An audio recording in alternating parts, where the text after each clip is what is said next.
Welcoming all of you to the National Youth Mental Wellbeing Summit brought to you by Mindei. I'm Reena Darshini. I work as a senior business analyst at MIT Digital India.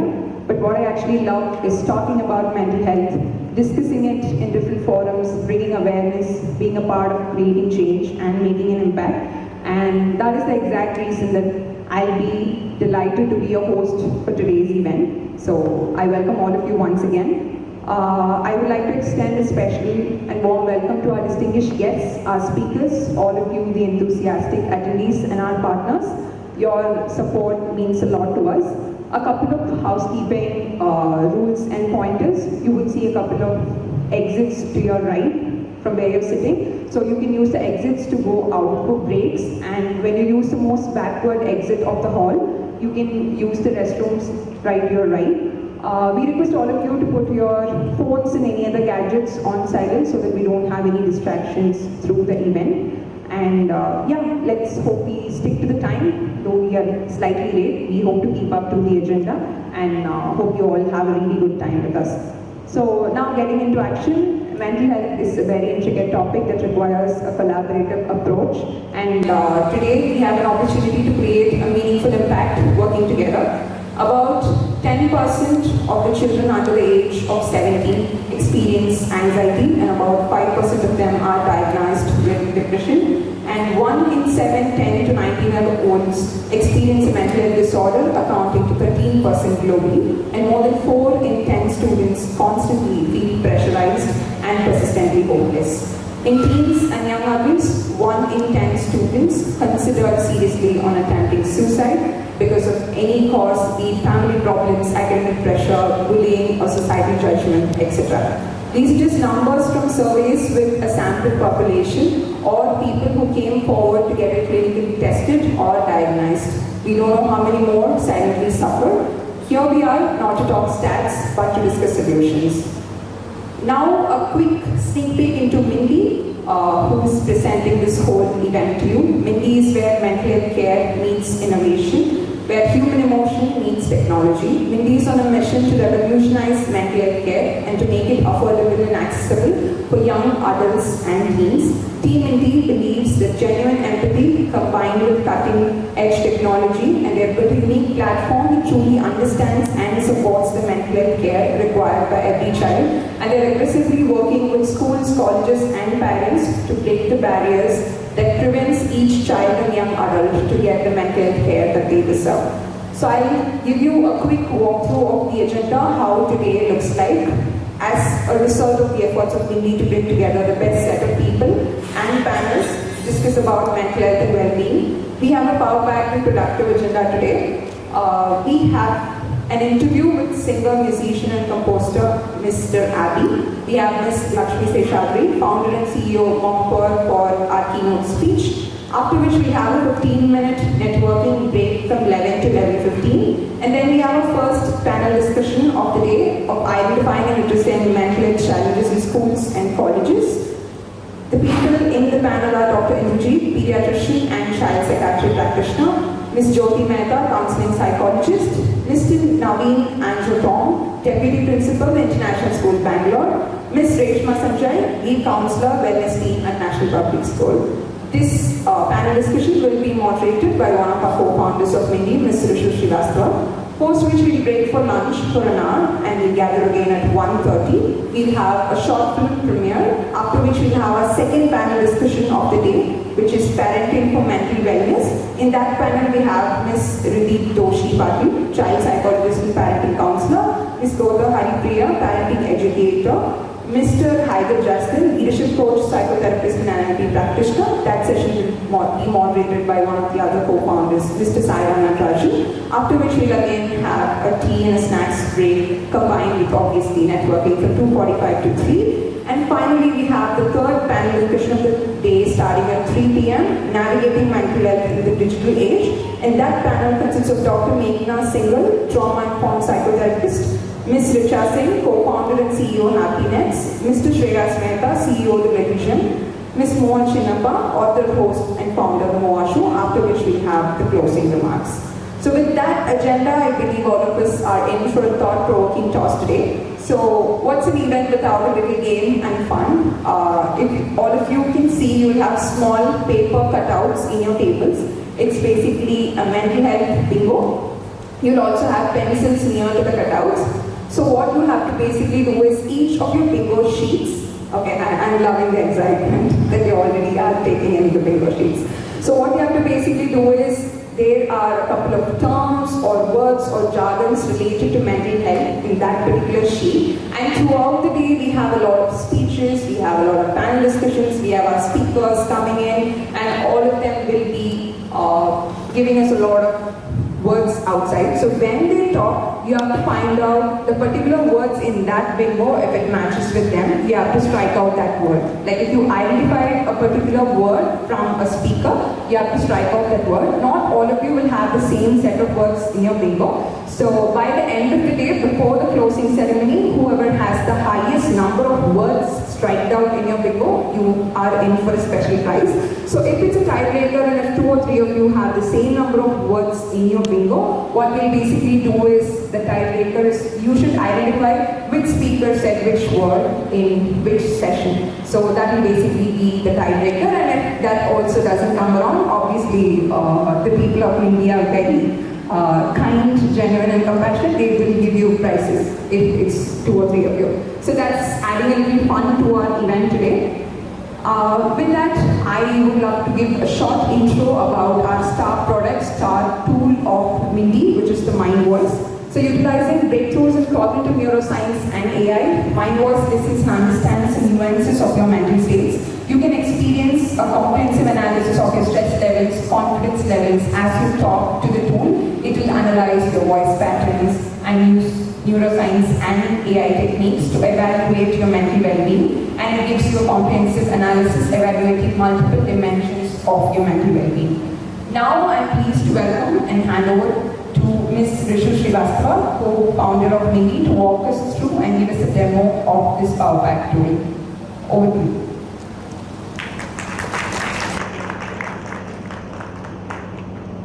Thanks, Rina. Just given a good introduction about what Mind Voice is all about, so I'll just quickly jump into the demo. Is there anyone who would volunteer to do the test for us today?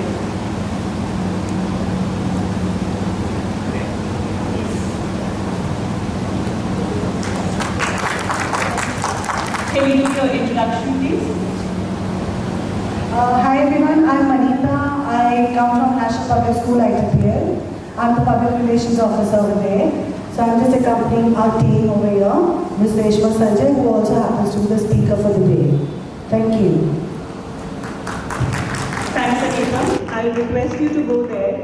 The rest of us will be silent. The whole objective here is that Anita is going to do a quick 20-second voice recording, and we would like to show you how the tool works and what is it that you can see. Because the words that we speak is not just your voice, it is a mirror of your mental well-being. So I'll let Anita start.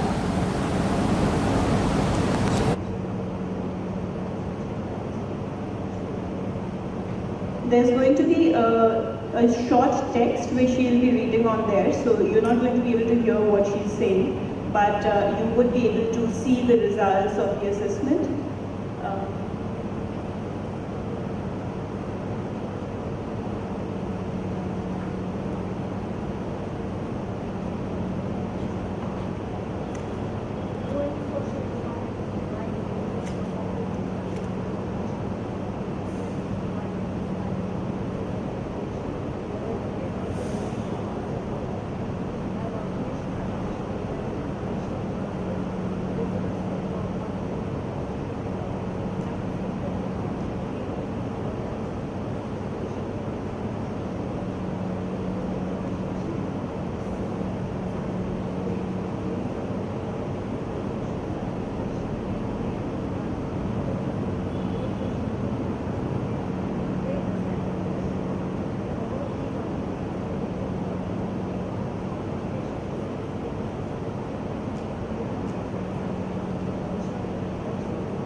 Thank you, Anita. So while the results are being processed, and I am hoping we don't have any, internet glitches over here, the way the tool works is it takes a 20 to 30 second of your voice sample. It analyzes using voice biomarkers, the way you speak, the way you articulate yourself, the speech rate, the pauses. It understands the mental wellness of an individual. And this is primarily in two categories. It is the emotional mental wellness, and of course there are elements of physical wellness as well that come into play. But there are 6 parameters that are assessed using the tool. It's the overall mental strain, distress, stress, burnout, lack of sleep, or as we call it, tiredness, and the growing confidence, or the self-esteem aspects of it. The tool is primarily focused for anyone who's above the age of 14 years, and it gives results at about 84% accuracy in comparison to a psychiatrist. It's still taking time. It is based on an AI model, and our plans are that we would be enhancing the model to take into consideration the micro-expressions and the ideas movement. Oh, I think, Anita, you were quite stressed because of the demo that you had to do, but that's basically the live results in terms of how she has been doing mentally. And our objective is that we offer this tool to children, basically, and to the parents, so they are able to assess the mental wellness, monitor their mental wellness, and make improvements in their lifestyle, or even the schools, for that matter, can offer life skill sessions. So that's like a quick demo. I'm going to hand the floor back to Reena. Yeah. Thank you so much. Thank you so much, Ms. Vishu. That was wonderful. I think a tool using the help of AI and neuroscience and human inputs, diagnosing our whole confidence levels, stress levels in less than 30 seconds is obviously a groundbreaking technology. And so we'll start with our first agenda item for the day. So it's going to be an interview, rapid fire / discussion with Mr. Abby. He was a part of our guest speakers list, but his schedules kind of conflicted with his new album release, so he couldn't be here. And so he has sent us a video, and I'll just give a quick introduction about Mr. Abby. He's an Indian singer, songwriter, music producer, and composer who lives in India and Canada. Raised in Toronto, he has trained in both Hindustani and Carnatic classical music as well as Western classical music. Abby gained widespread recognition through his viral video performing 73 Indian classical ragas in quick succession. He has won several prestigious awards, including the Astro International Superstar, the Marty Award, and Canada's Walk of Fame Emerging Musician Award. His music spans multiple genres, including R&B, pop, and Indian classical music. Abby collaborates with prominent artists such as Grammy-winning composer Ricky Cage, with whom he released the album Aram. Abby's contributions to music and his innovative approach to classical ragas have made him a notable figure in the music world, particularly for his ability to bridge the Western and Indian classical music traditions. So let's have a video from him. Hope you'll enjoy it. Good morning, everybody. This is Abby V. A lot of you know me as a singer, songwriter, composer from Toronto. Before I start, I'd like to apologize. I had every intention to be with all of you in person at this event, but due to a couple of schedule conflicts, I wasn't able to actually make it in person to the event, but I am there in spirit, and I am here to talk about my journey with mental health, in addition to my journey in music, of course, and share my story with all of you today. I'm so happy that there's this youth summit happening where dialogue and discussion about mental health is happening at such a large scale with all of you present. So my heartiest congratulations to Mindei and everyone who's present for coming together for this beautiful, beautiful initiative. Today I'd like to talk about my journey as not just as an artist, but also as someone who has faced and continues to face mental health challenges. My hope is that my story can inspire a lot of you and bring some comfort to those who might be struggling in silence. Music has always been my sanctuary.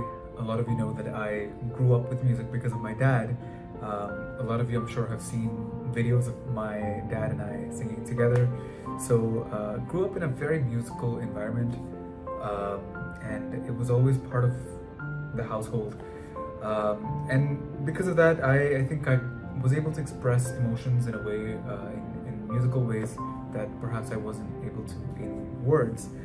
But of course, my passion, which turned into a career, had its own set of challenges, because music was always known as something that I do every day as a passionate person. It was just like me eating or drinking or something like that. But all of a sudden, now trying to convert this passion into something that makes me money, that gives me power and fame and all of those things that come across, that come along with the journey of an artist, of a singer, a songwriter, a performer who's in the public space, that there's a set of challenges that come with that as well, and there's a shift that one has to make.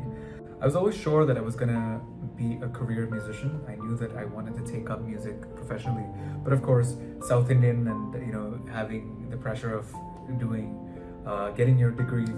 So I went to University of Toronto. I got my degree in finance, and I did that path for a bit. I graduated, and then I got to music. But obviously, thinking about music in a professional manner was something that I had to shift my thinking, and a lot of my music was sort of like a safe space.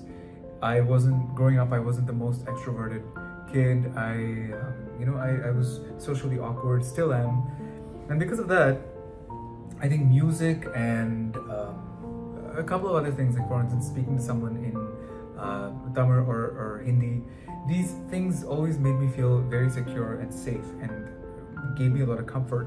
All of a sudden though, music was now something that I had to present to people that I didn't know, instead of just being people that I was, in my family and my friends and even my Toronto community.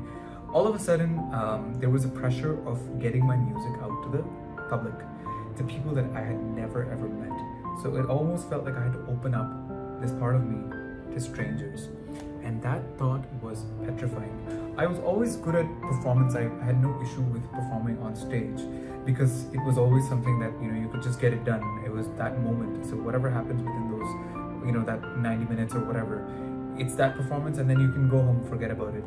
But when you post something online, when you take a video of yourself and you post it online and you post it on Instagram or YouTube, it's pretty much there for life, unless you decide to take it down or something like that. So that thought was nerve-wracking, and I took so long to muster up the courage to finally be able to put out content. And now you might look at me and say, really, Abby, you had an issue with, because I put out content so regularly, like every week you'll see a new post, every week you'll see a new reel from me, and I've become very comfortable with recording myself and all of that stuff. But it wasn't like this, and believe me, for a very long time I struggled. Everywhere I would go, people would ask me, hey, do you have your YouTube channel? Do you have songs out? And I'd say no. And then they'd be like, but you're a singer, you should have something online. And I'd say, sorry, I don't have anything. I can sing for you live, but I don't have anything, and the reason why I didn't have anything was uploaded was because I was very, very afraid of judgment, and afraid of, the outcome. And I, of course, got over it.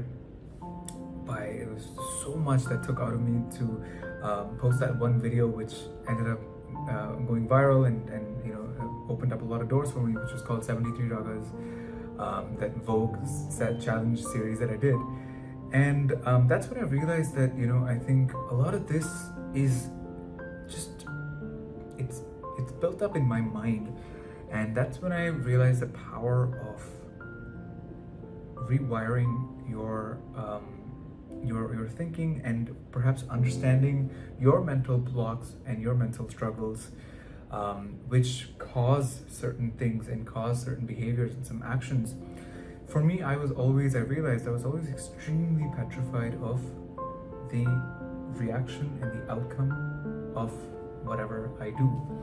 And I realized much later that I have been, I've been suffering from OCD, obsessive compulsive disorder, all my life, which I'll talk about in a little bit.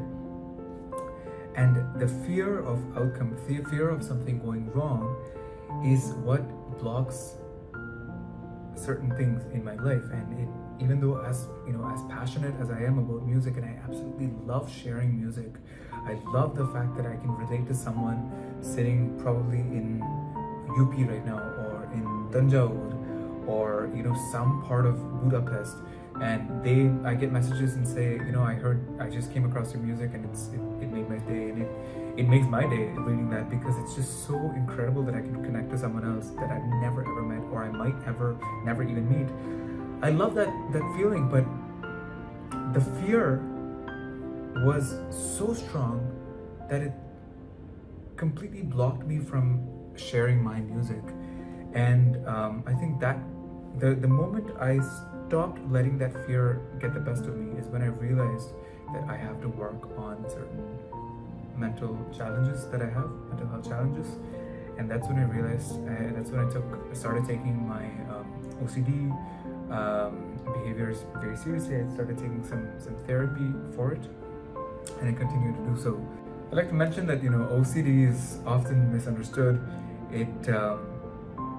People might think it's about cleanliness and being a neat freak and all of those things, and while it is, for a lot of people, that is what it is, for certain people it's about ritualistic things or fear of outcome, and all of those things. And for me, a lot of ritualistic things, like for instance, everything has to be very symmetrical. So if I do this to the right side of my body, I have to do it to the left side. Why? Because there's some fear that if I don't do this, there might be something wrong. And I realized that this was translating into other forms, other aspects of my life, including my music, my career, because I felt like, wait, if I upload this, what if someone comments saying, oh my gosh, this guy doesn't know what he's singing, his voice isn't whatever, or he doesn't look a certain way, or the camera angle is horrible. Something ridiculous a lot of these intrusive thoughts would come into my mind, and that would prevent me from actually doing what I had to do or I loved to do. And the moment I realized this is when I started overcoming these challenges. So ever since, and especially this year, I made a decision to seek help. I decided to take therapy. I consulted a lot of friends. I did a lot of research on obsessive compulsive disorder, and I realized that I have patterns of escapism. I try to escape things, even if it's something that I'm very, very passionate about. For instance, if there's a beautiful song that comes to me, and I feel like, oh my gosh, what a great song! I can't wait to just sing it and explore this new melody. But even then, my mind would be like, oh my god, but what if you mess it up? Okay, you know what? Let's not do it now. Let's do it. Let's put it off for some other time. So the fear of outcome even makes me put off things that I would otherwise love doing. So therapy has been, has been transformational. It's helped me. It's given me tools to manage and understand my OCD. Helped me break out of compulsive thoughts and compulsions. And of course, it's not a quick fix. There are still so many things that I'm still struggling with, and sometimes anxiety over some big release or something like that, major song release. It sometimes drives a lot of things, a lot of repetitive actions. But I'm still working on it. And one of the key ways that my therapist helped me do this was by processing what I'm going through. So instead of giving into the action, so for instance, if my mind says, oh, you know what, knock on wood 3 times, or do that, touch that thing, what I start to do sometimes is I take a second to realize, hey, why do I need to do this? And then B is, okay, I'm anxious about this thing that is happening in my life, and that anxiety is causing me to indulge in repetitive rituals or actions or compulsions. And so the moment I realize that, I say, you know what, let's not give in to this. Let's accept that I'm anxious about something, because this is important to me, and that's fair. but I don't need to give in to a time-consuming ritual or an action, and that has been very, very helpful for me in my mental health journey. I'm able to save time because of this, and I'm able to not exhaust myself. Otherwise, my mind is exhausted.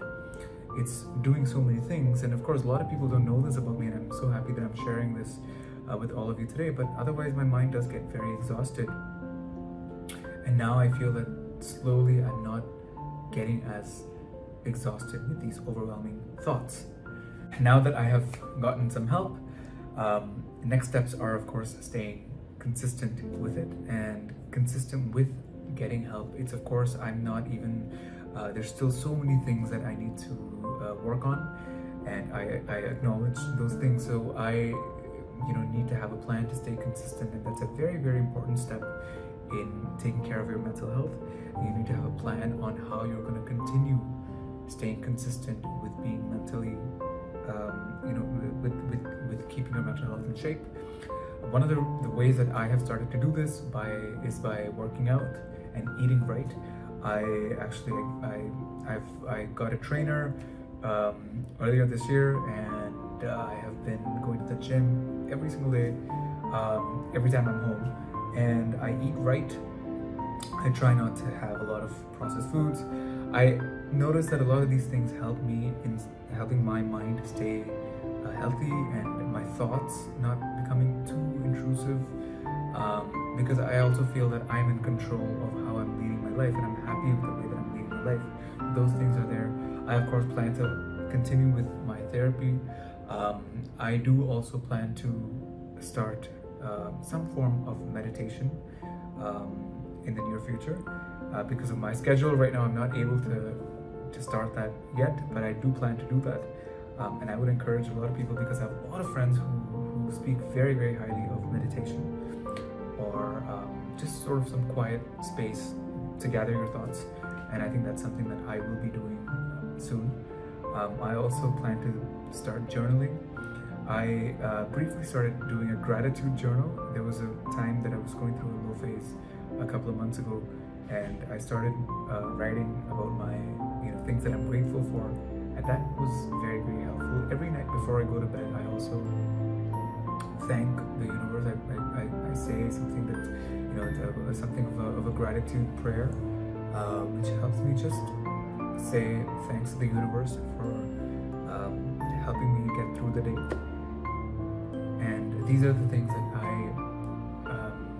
these are the tools that help me stay consistent with my mental health journey.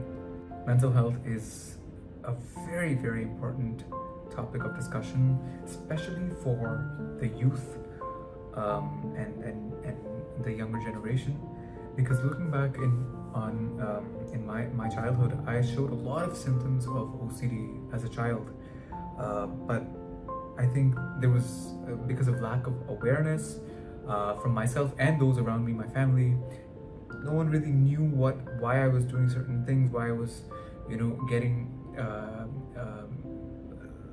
agitated with some rituals, or touching things a number of times and all that stuff. They just thought that's a phase or whatever. But I think if those symptoms can be recognized and children get help at an early age, it helps with so many things. Especially the younger generation today, with there's so much pressure for of course academic pressure, the pressure to succeed, the pressure to live up to other people, to your peers, and then of course, not to mention social media. You're always witnessing the best of someone else. Like, for instance, if someone sees my journey on my Instagram, they must be thinking, oh my god, this guy probably he sings, he's a musician, like he probably, and he's posting every week. He has no problem with sharing his music, and he's probably living the life. But of course, I know my struggles. I know the struggles that I had to overcome, and even now when I have to write a new song, I have to compose something, it takes a lot to get started, because I put it off so much. I'm so afraid of judgment. I'm so afraid of judgment, or me failing my own standards, my own expectations. And so you can never tell, and for the youth of our country, for youth around the world, mental health is of extreme importance. It is so important to stay mentally fit and to recognize your challenge, your mental health journey, and if and those around you also. I think it's very important to recognize symptoms, recognize signs, and seek help when it's necessary. India is of course home to a large and diverse young population, and addressing their mental health is crucial for the well-being of the nation. The stigma around mental health in India often prevents young children or even adults from seeking help, and that is very harmful to the community at large.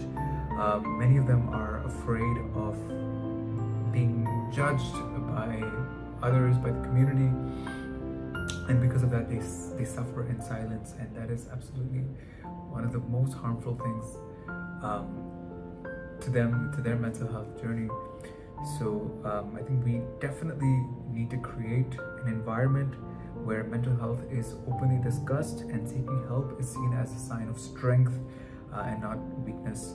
That is very important, and I'd like to mention that the role of parents here, parents, teachers, mentors, gurus, is extremely crucial. Education and awareness are key to breaking the stigma around mental health. Schools and universities should incorporate mental health education into their curricula, teaching students about the importance of well-being and providing them with resources to help. And parents and educators need to be trained about the signs of mental health and how to support young people who are struggling. By fostering an environment of understanding and acceptance, we can encourage young people to talk about their mental health journey openly. And it becomes easier for individuals to seek help and support each other. If there's someone in the group that you see is struggling with something, it's so much easier if you can have a discussion about it and help them with their journey as well. This cultural shift is extremely essential for addressing mental health crisis among the youth. And organizations like Mindei, I think, play an incredibly vital role in this vision.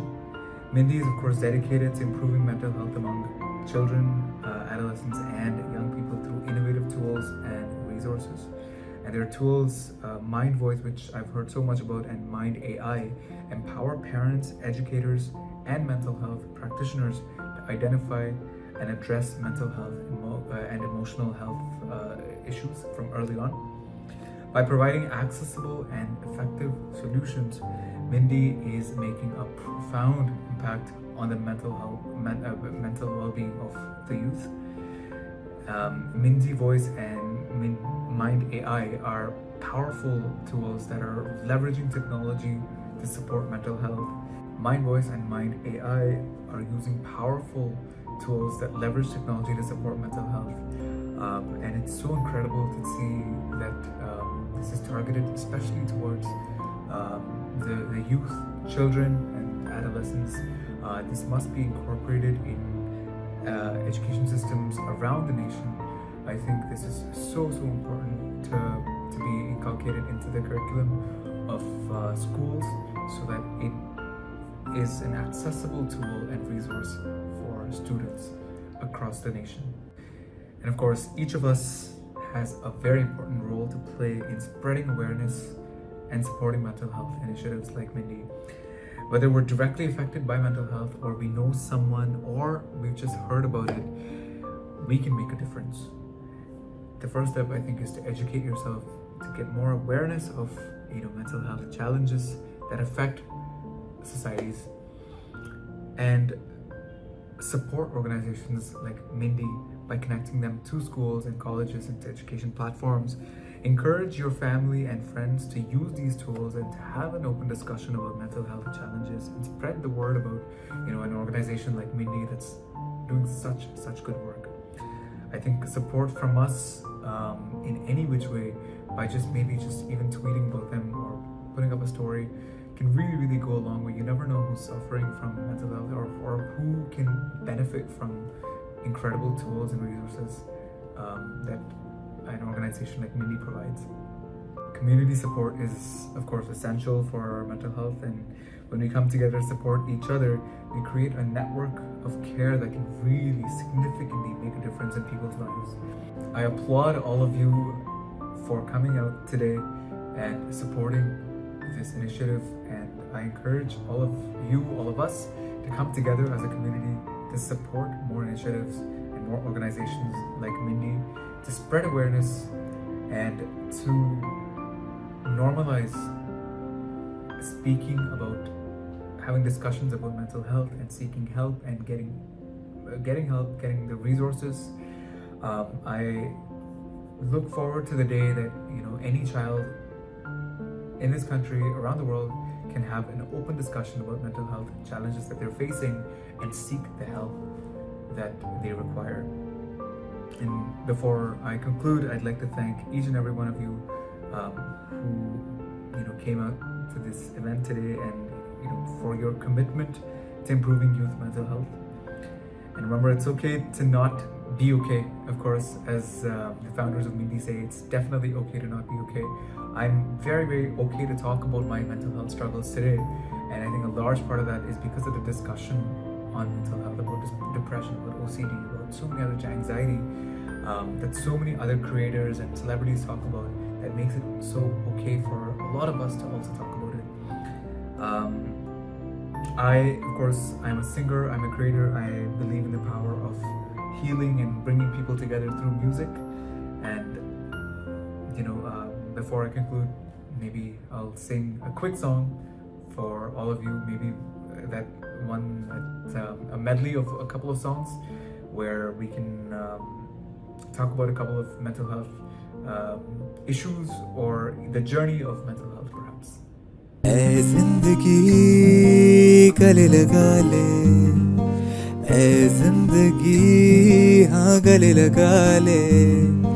हमने भी तेरे हर एक गम को गले से लगाया है ना। यूं ही चला चल रही, यूं ही चला चल रही, कितनी हसीन है ये दुनिया। फूल सारे झमेले देख, फूलों के मेले, बड़ी रंगीन है ये दुनिया। तूफानों को छिड़ के मंजिलों को छीन ले, आशाएं खिले दिल की, उम्मीदें हंसे दिल की। अब मुश्किल नहीं कुछ भी, नहीं कुछ भी। हाँ यही रास्ता है तेरा, तूने पहचाना है। हाँ यही सपना है तेरा, तूने पहचाना है। तुझे अब ये दिखाना है रूबरू रोशनी। Love you जिंदगी, love you जिंदगी। रूबरू love me जिंदगी। I personally loved this video. It was very overwhelming, heart-touching as well. And I had a lot of takeaways from this session personally, how all of us think that the life of celebrities or people in the entertainment industry is like always they're happy, up and running, and they only post the best version of themselves, and only when we get to know them up close and personal, we understand that even celebrities or people who always seem happy on social media are not in real life. But also he spoke a lot about the stigma in our country on opening up and speaking about mental health. I truly believe that we are strong when we come out and say, okay, I'm unwell, and then we are more strong when we share our vulnerabilities with others, and we're the strongest when we agree to get help, professional help from professional people. So I had a lot of takeaways, and one other point which I loved, which he mentioned, was how we randomly tell that, being obsessed with cleanliness and stuff, we often throw jargons telling that, oh my god, I have OCD, I can't have a seat crossed or something like that. But they are actually bigger problems and disorders which require professional help, which should be clinically diagnosed, and they shouldn't be used just as jargons, just as we please. So that was a really lovely video by him, and I love my part when the Love You Zindagi song came in, and I hope all of you enjoyed it too.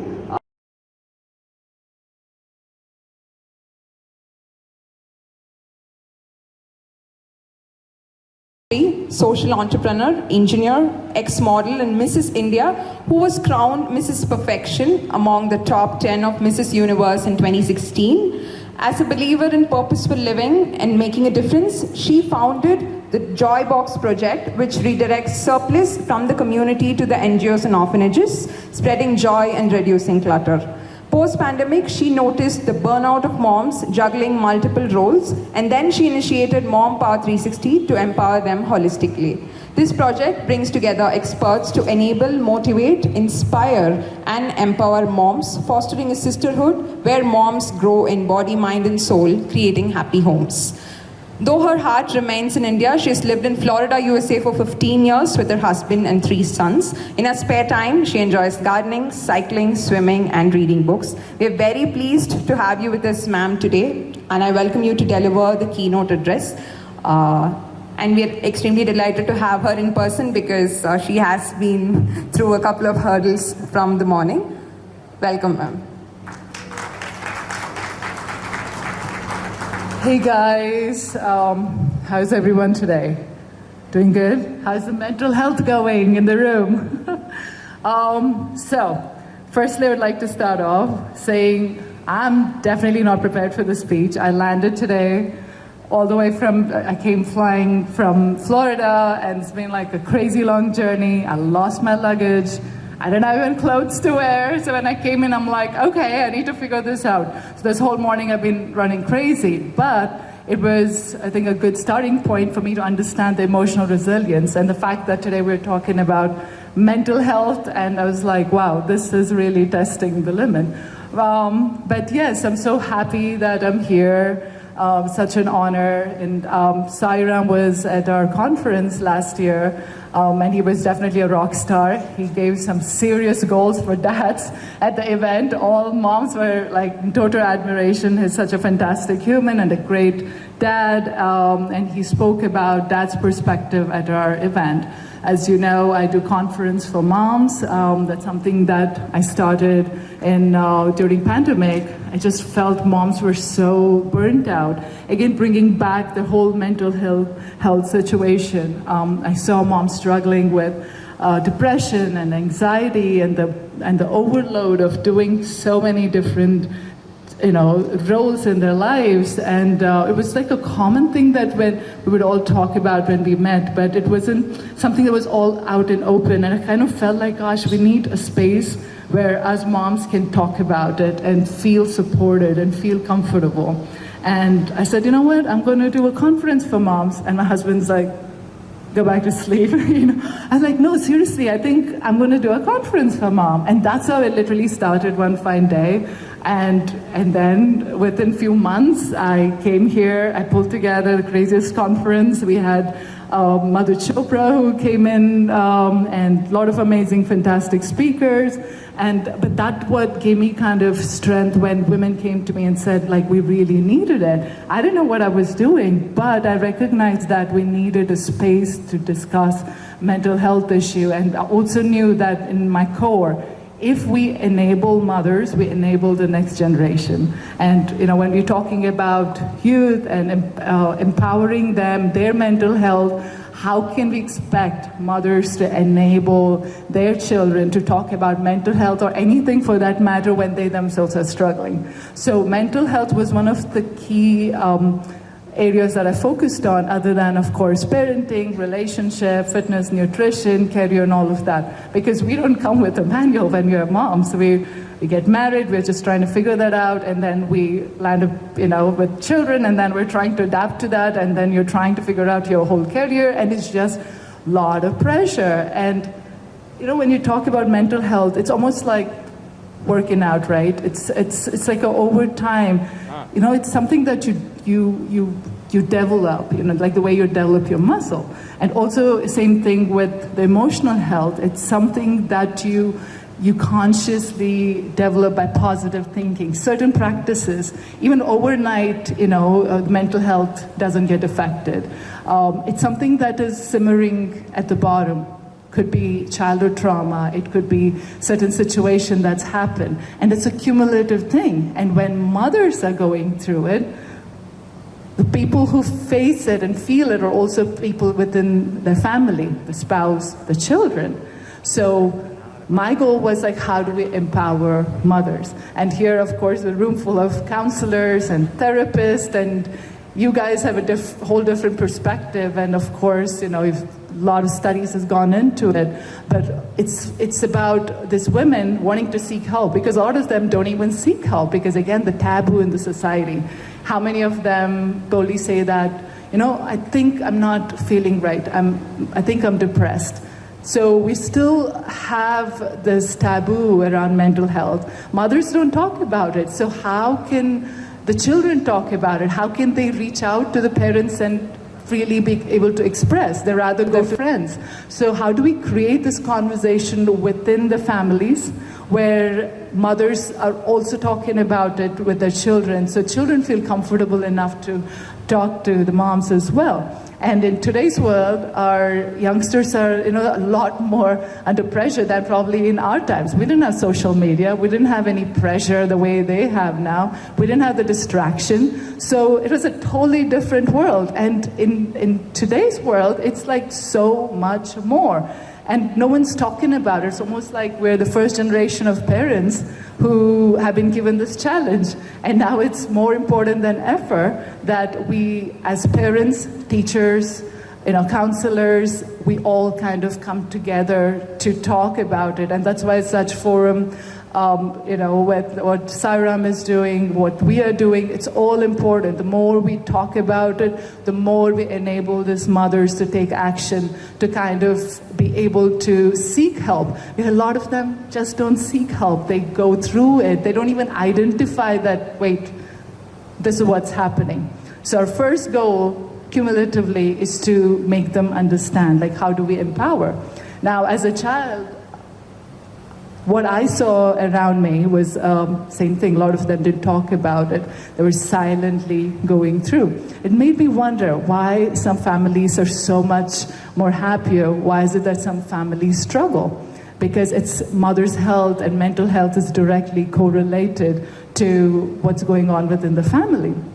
So I feel like enabling mothers is such a crucial thing. Throughout, you know, I love traveling, I love going to events. I feel like it's a great place to be and to discuss various things. And I've met so many broken adults. And when we have conversation with them, I mean, these are grown adults, but they break down. And everything goes back to the childhood. And that made me go like, oh my God, it's a serious thing. You know, it's not just about our teens. It's also about this, you know, grown-up people who don't even recognize that, and it's all in there. And, you know, when life stress happens, it all comes out. So, you know, that's why it's what can we do as a community to have this conversation. And I think that's an important aspect to a platform like this. So thank you, Sairam, for this amazing platform. And so I would like to keep it short because I'm super jet lagged. But any other questions you'd like to have? Like, would you guys? I'd like to keep it interactive. Yeah.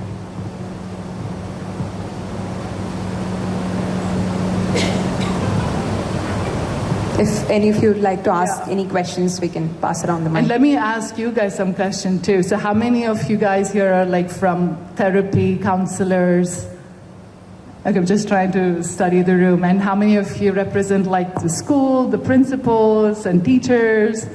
Okay, there are a lot more counselors. So what do you see in your practice? Are people seeking help? Because what I also see, I live in US and it's a lot more open. The conversation, especially within schools, like counselors within the school, and then, a lot more open discussion. And here, I really want more people participating. So I would like to hear your take on it.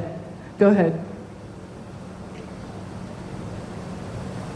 Hi, that was a wonderful keynote address, thank you.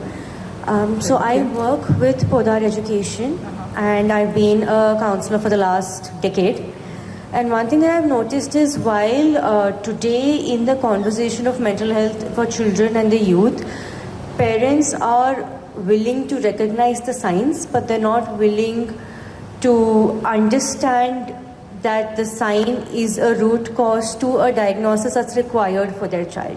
They're like, okay, my child is troublesome, but my child is not hyperactive. There's a big difference between child causing trouble versus child actually being hyperactive in a clinical sense. That acceptance is not there, which is where getting early intervention for the child becomes very, very hard. That's true, because even in our community, that's what I'm noticing, because a lot of them take it personally as mothers. They consider child's mental health as if it's their mistake or something has gone wrong. And one of the things we tell them is it's not your fault. If a child has ADHD or some kind of autism, that's something that needs to be treated, and they're a professional who can actually help. But it all starts with mom saying that, let me do it. That's the best thing they can do for a child. It's not about the parent at that point. It's about child's well-being. And I think another aspect that comes into play when you keep parents in mind is that if, say, this is a concern with the first child, they hesitate to have the next child even if they want it, because again there's this whole blame thing of what if my child is that way because of me. So then it becomes a family concern where it's a conflict between the couple. So then the child who is already there is affected by all of this conflict that's happening. So then it's a vicious cycle that this child is stuck in. So that's a great point. See, I love the interactive session. Hi, I'm Uma, and I have been working with schools, colleges as a life skills educator, counselor, plus social behavior change therapist. So I am certified by UNICEF. So what my observation is, while it's like parents, teachers, and the children, this is a triangle. And everyone has to be on the same page somewhere to create a harmonious atmosphere for the child to grow up healthy, mentally as well as physically and emotionally. But what I have observed is even children, normal day-to-day in their life, they're so stressed out. The parents are not realizing somewhere that there is stress in their life. Like giving them a room, the best of clothes, the best of everything, material things, and giving them a help who is taking care of them 24/7, even when the parents are not around. They feel that we have given them everything. We had a very hard childhood comparatively, and now we are giving them the best. So why should they have stress in their life? But at times they are not realizing that a child needs company of the parent, not any other thing. You give them a shelf full of books, you give them the best room, you take them to malls. I remember, I want to share a small incident. There was this kid in UKG, I used to interact with them, and he said, "Ma'am, Consulam ma'am, can you tell my parents not to take me to the mall on the weekend?" I said, "Why? You don't like malls? You don't like the play area?" "I want to sleep. I want to relax. I want to watch TV. I want to play with my dad. He gets me so many board games, but he doesn't have the time to play with me." Yeah, that's heart-wrenching. Yeah, and the same class, I used to take a storytelling session with them. So there was this room specially designed for the UKG students, a room where they were sitting, they were lying down, and my job was to tell them stories. The children used to come, lay in my lap or sit like this, somebody closing their eyes. Then one day the principal walked in, she said, half the children seem to be sleeping. They all opened their eyes and they said, "Nai, we are enjoying. It's so good." to hear stories. I love We are that. relaxing. They're imagining. They're You're tapping imagining. into They're imagination. imagining. These are simple little things I think we have forgotten. True. And these are the things to remind that we are emotional beings, not just mental or physical beings. And I think this is the time when, as a community, we all should start telling the parents, we all should act that way, that even when they're home, children complain that fathers are busy on computers, mothers are busy on phone calls and phones, and they say, go to your room, play there, you have so many things. That's why I feel like, it's Yes. almost like a pandemic that we're having. Yes, yes. And that's what I'm recognizing. And one thing that I always tell families and mothers is like, as you said, it's not the money, it's not the gifts you bought, it's the time you've spent. They will not remember anything with the toys that you got. It's that storytelling, like you were saying. I always make sure, like with my children, like always read them stories, no matter what, because that's like my thing with bonding with them. And now, I have 3 boys, and now the first 2 are old enough where they're like, okay, we got it. And now with my 3rd child, I'm holding on to that because I know the day will come when he might not want it. But I have the satisfaction. It's not even about them. It's like I want to read that. I think that's the best thing that parents can do. And one thing you mentioned is, the competition. That's how it's become in schools, even among parents. My kid has to get better grade. My kid needs to excel in the sports or the music, and they're driving kids nuts. Kids barely have time to breathe. It's always like go, go, go, go. And sometimes I think that's why we talk about empowering mothers to make them understand that it's not competition. One thing I hear around exam times when I talk to mothers, they're like, oh, today is my son's exam. I have to sit with them. I'm like, no, you don't have to, because the best thing we can teach our children, and also the mental agility and resilience, is to allow them to make mistakes, to allow them to fail, to know the ethics, ethics of working hard, because it's their responsibility as mothers. What we can do is just to teach them the best values we can and be there to guide them through all the decisions that they make. But the way the world's become is that mothers feel like they have to make all the decision. It's their life, just because you give birth, you don't own them. It's their, individual of their own. But great point. I love listening to the feedbacks. That's Thank really you. It's good. Great. I have many stories to share, but I want everyone else to share their point of view. And we should all connect, and that's what Mom Power is about. I want this discussion to come out and open, and one person like me sitting so far away cannot make the difference. We want more voices. We can feel like even that one person who hears it and be like, I think something strikes the chord. I need to make that little bit of a change. It's a domino effect, but it's a cumulative thing between people like you, people like me, people like Sairam, and so many others who can make this moms think. No, I'm glad you started this. Very nice. Actually, mothers are more stressed out even today. As a mother, I can feel it. Every mother feels it. Right. Like they say, educating a female is educating a whole family. Everything. And the mental well-being of a mother can be mental well-being of a family. Totally. Definitely. And also one thing is with these mothers, a lot of them, when they're going through stress, they play victim. As you said, they feel like, I'm giving them everything. We didn't even have that. But that's not what they want, because it's not your child's burden to make you happy. It's not your husband's burden to make you happy. A mother's happiness is within her. She needs to find purpose in her life. She cannot attach her purpose to a child's score, whatever they're achieving, or to the husband or what he's buying to her. It's about the happiness is within themselves. And once moms feel that way, then they're going to just do their job of raising the child, and eventually the child's going to go become an adult and will leave the house. And then a lot of them are sitting depressed because now they're empty nesters and they don't know what to do with their time. And then all of a sudden they're looking at the husbands going like, okay, who are you now? Because they have not bonded with them enough. It's all been about the child. So the first focus, have a great relationship with the husband. And of course, children, do your best and raise them, give them best values, and be there to catch them when they fall. I am an empty nester. Both my children have settled now working, but I'm very happy. Yeah. Now my chance to give back to the society. That's great. Fabulous. Thank you. Thank you. Thank you so much, ma'am. That was very lovely. Anybody else have hearing from anything you. to share? We have 3 more minutes in the session. Yeah, we can take one more interaction. Good morning, and Lakshmayan, thank you so much for coming up with something like this, because this is very critical for us right now. And my name is Smriti. I am a counselor at Sadhu Vaswani, and I met Pratiksha this morning, and we were discussing about Mom 360, and she was explaining to me what you do. So basically, like Uma here, and she was just mentioning when the children come in for counseling, more often than I think 99% of the time, it's not them.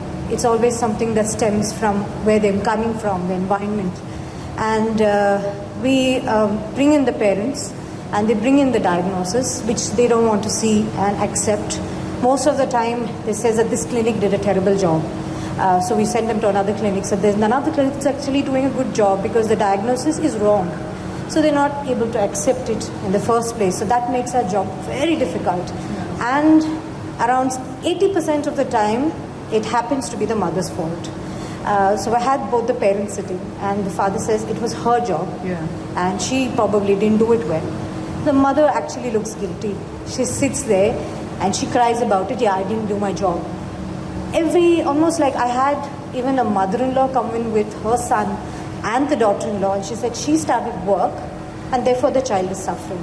It's a blame game. Everyone starts pointing finger as if it's somebody's, but that's the thing we need to say. Mental health is something that's happening to the person. Yes. It's a person is there, but they don't know sometimes that it's happening. And as family, the best thing we can do is to guide them through and help them. Right. And it's somehow always landed up to be a counseling, a therapy session with the mother. Because once they left, I'd call her back in alone. Because I really wanted to know what she was going through, because if she's not all right, the child's not going to be all right, and the blame game has already begun. So as a part of a school curriculum, I have, this year I'm going to bring in women empowerment and the mother's empowerment as a separate session. Because I feel that it all starts there. It all starts there. And I was saying, like with the broken adults that I've been meeting through all my journey, whenever we talk, it just goes right back to the childhood. Something that's happened, some basic need that wasn't met, not material need, emotionally, need that wasn't met. That's yields like, so many bad things all stemming from there. So yes. I mean, all mothers are human, so end of the day, that's what we want them to know, that end of the day we're all human, and no one's perfect. We're all gonna mess up, but it's about recognizing and giving grace to themselves and the families, and to at least to take that first step forward, because only if she's taking the first step forward, everybody will. There's no taboo about it. Like other times, like even today, when when my luggage was lost, I had no clothes to wear, nothing to do, and even this I borrowed it from a friend. And at one point, it's like you go through the point where you feel like you're pushed against the wall. And when women are going through, especially with young babies and multiple children, they're not sleeping at night, the nutrition is lacking. So it's a lot more thing. It's not like, all of a sudden you went crazy. Maybe you're not sleeping enough, you're not eating right. It's other things, and just to kind of take it one step at a time to seek help, because so much good will come out of seeking help. So thanks to people like you for being out there. I think we need to just kind of shake them up a little bit more to seek help. So. And make it seem like a 360-degree effort. The whole family's in it. It has to be, Thank you so much. Great point. But thank you. I think we're off, we're done with the time, but thank you so much, Sairam, and for having me here. It was wonderful having this conversation. I always like interactive session, because I'm like, it's not about me, it's about everybody, because I think everybody has some value to add in today's world, and that little bit of shift that we can make together. So thank you so much for having me, and enjoy the rest of your day. Thank you so much, ma'am. It was such a lovely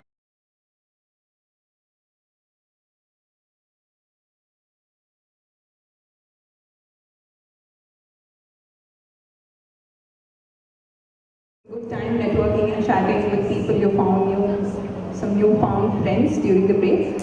We will resume the session, and as you all know, we have our first ever panel discussion of today.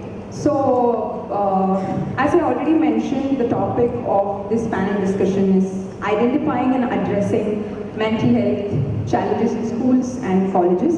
And just like some of you already spoke, and one of our experts mentioned, that though there is like everything present for a child, the parents sometimes might think that okay, they have a very good room, they have all the necessary facilities, they have all the resources, what will they even be stressed about? So parents understanding and realizing that the causes of stress and mental health disorders or all of that originates from within the person, and it's something very personal and it's not about materialistic things.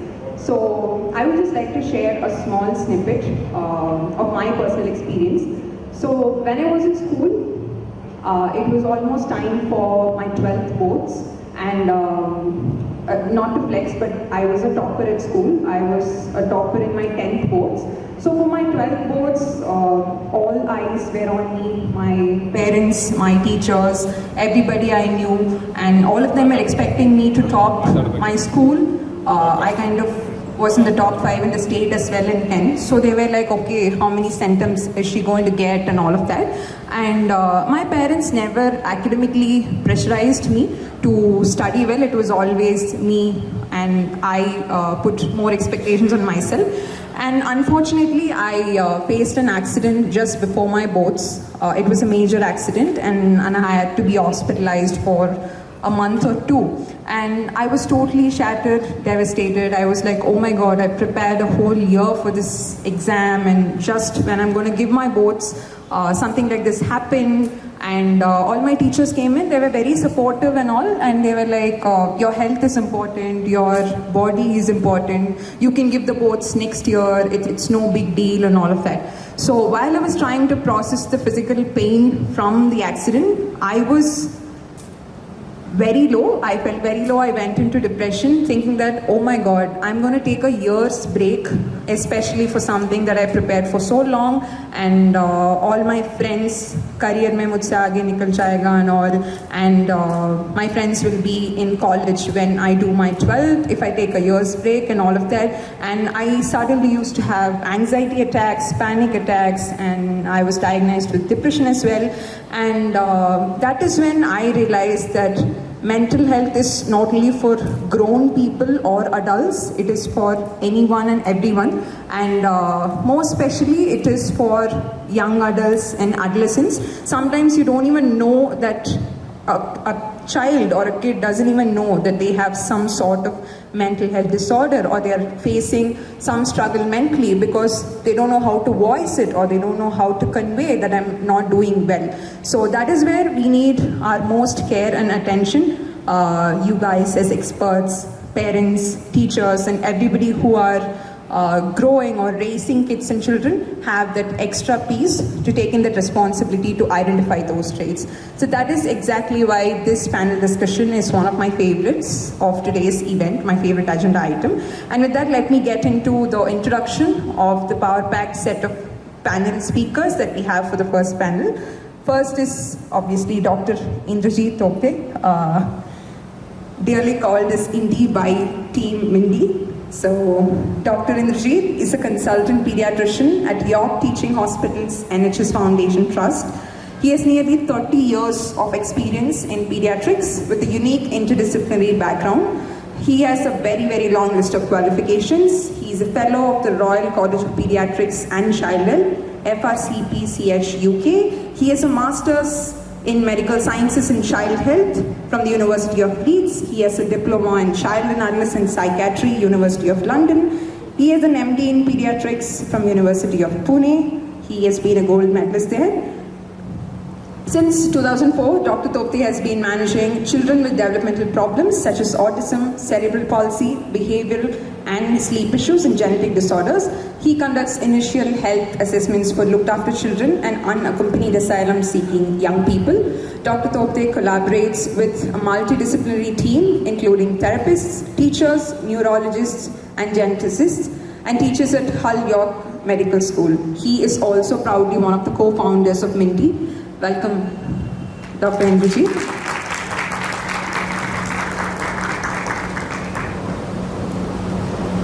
So our next speaker is Ms. Jyoti Mehta. Ms. Jyoti Mehta is the head of training and development at QPR Institute, India, and a qualified counseling psychologist, a gold medalist, and a former chartered psychologist recognized by the British Psychological Society UK.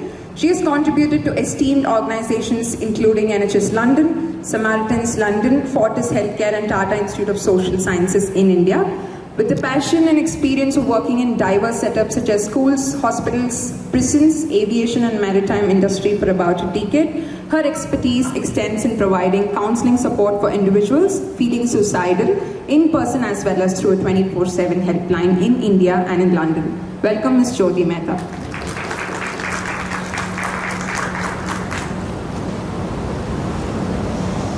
Our third speaker for today in panel 1 is Mr. Naveen Anjo Tom, who is the Deputy Principal Pastoral and has been working at the International School, Bangalore for 18 years. Prior to his long stint at TISP, he worked as a professor of economics at Loyola College, Chennai. As the Deputy Principal, he is in charge of student well-being and is very passionate about ensuring that students feel safe, happy and secure at TISP. He also manages the boarding, and his responsibilities as pastoral head includes at TISP, and he teaches economics and TOC at TISP. His experience and commitment have been instrumental in developing various well-being programs and initiatives aimed at promoting mental health for students. Welcome.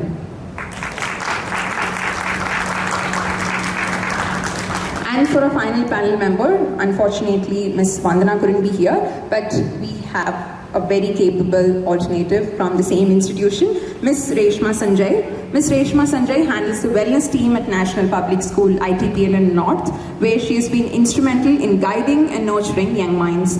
With over 8 years of experience in both corporate and educational settings, she brings a wealth of knowledge and expertise to her role. Ms. Reshma is a certified life skills trainer and holds a master's degree in psychology. With over 8 years of experience in both corporate and educational settings, she brings a wealth of knowledge and expertise to her role. Welcome, Ms. Reshma. I hope we'll have an amazing panel discussion, and to moderate such an efficient panel, I again call upon Ms. Rishu, co-founder of Mindei, to moderate the panel. Over to you, Rishu.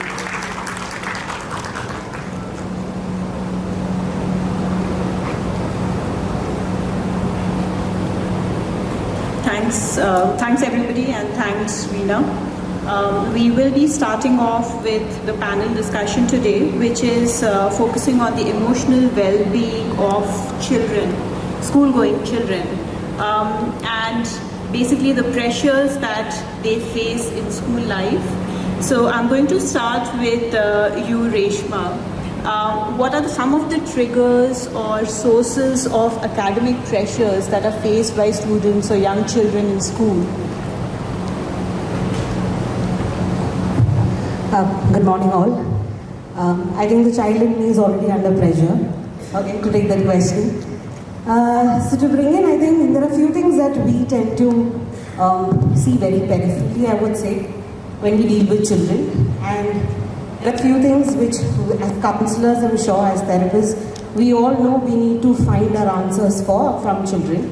So I would like to throw in some light with, when we talk about pressure, I think we also need to talk about how something positive like success brings in a lot of pressure among students these days. I feel if this success is something that is being set by the student, it's a little bit more easy for them to cope up with that stress. But a lot of times we tend to see that the stress or the success, which is usually being these days associated to the financial stability going forward, or bringing in the fact that you need to fall under a particular career, builds in a lot of pressure in children to keep up to the expectations of society and parents and the community that they belong to. So to an extent, this keeps reflecting in children in different ways, and I think few of them that we see is to do with academics, low performance in academics, social isolation. They do not prefer to open up or speak to people, and start believing that okay, this is what it is, and I do not get to probably step out of these triggers that I am going through. and that eventually, personally and on an academic front, causes a lot of problem to children. Thank you, Reshma. So, Naveen, beyond academics, what are the social pressures that a child or a student might be facing? Good morning, all of you. My answers are going to be a bit cliched, but what I can do, my best is that I can be anecdotal. So, as the introduction goes, I've been working with TISB for 18 years, and I'm staying inside the campus. So you can imagine, staying in 18 years in one place, that too with the campus, and it's a partly residential school. So kids are always with me, So beyond academics, couple of trends that we are seeing is, one is of course, as cliched as it can be, the parental pressure.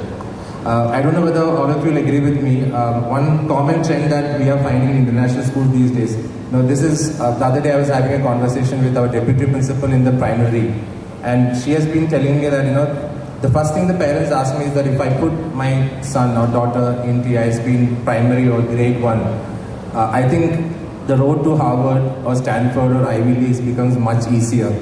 And we are like, in grade 1, the parent is very clear. My son or daughter, once he passes from grade 12, he needs to go to an Ivy League, or he needs to go to Cambridge, he needs to go to Oxford.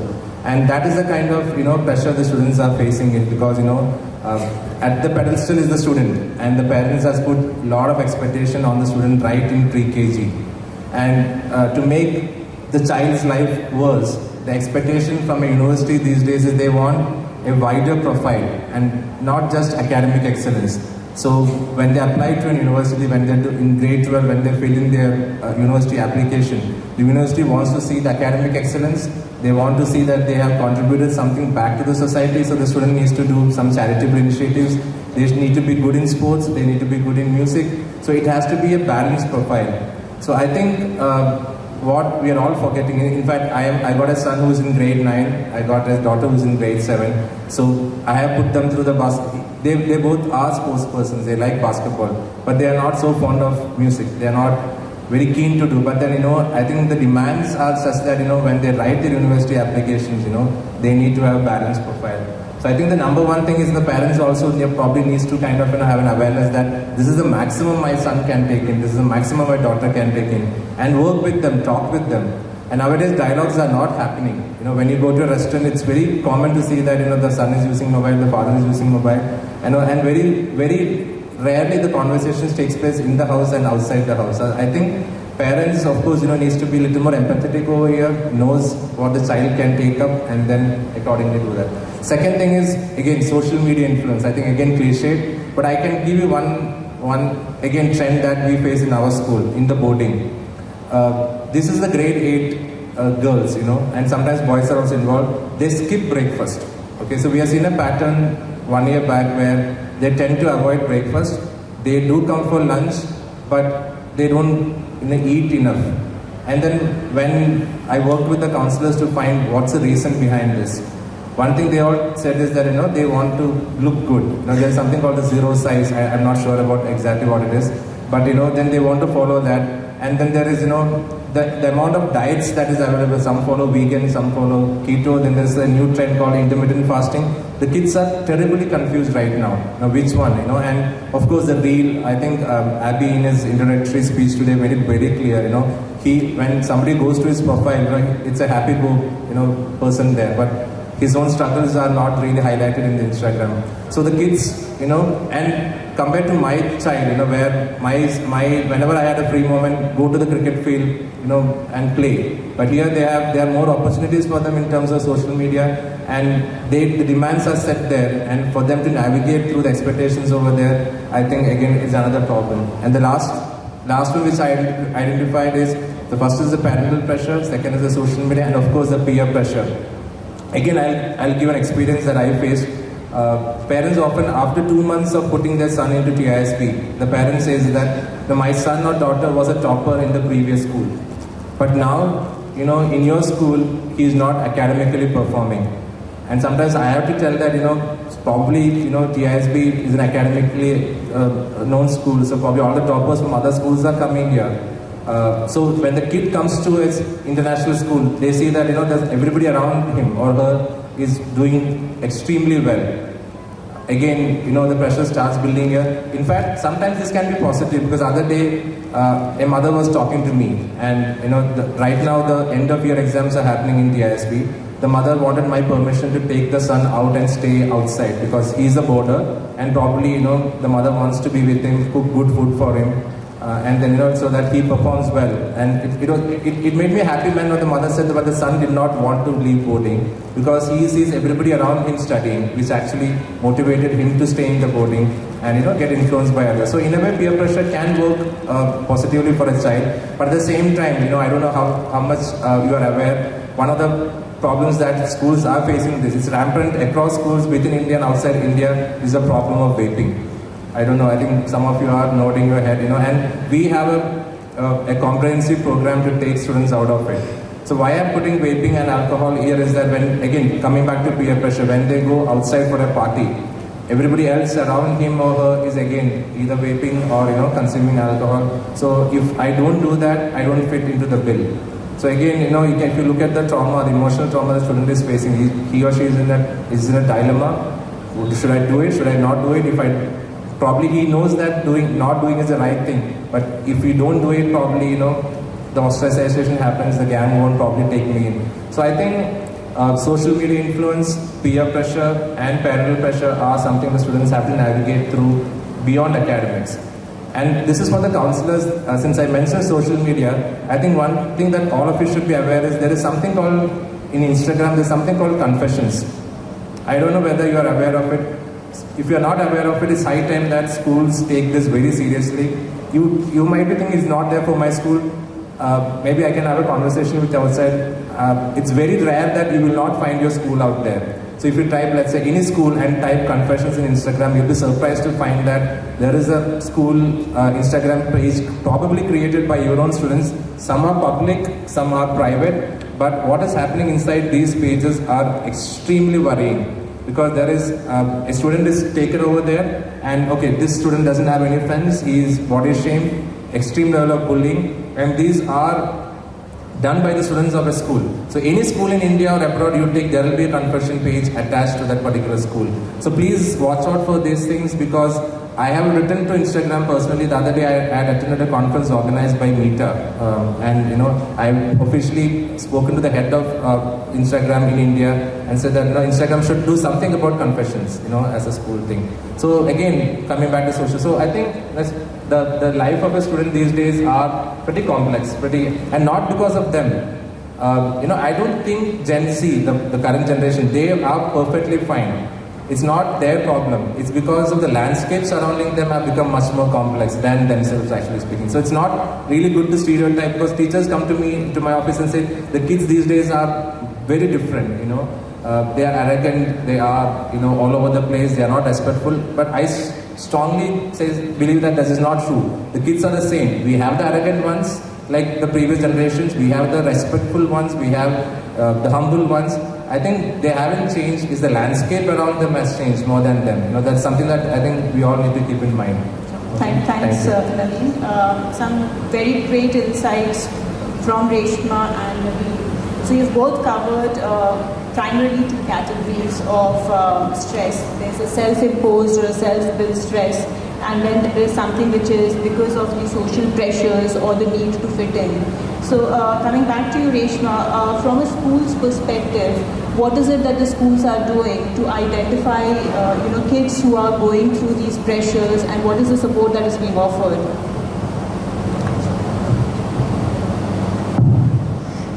Thank you for the question.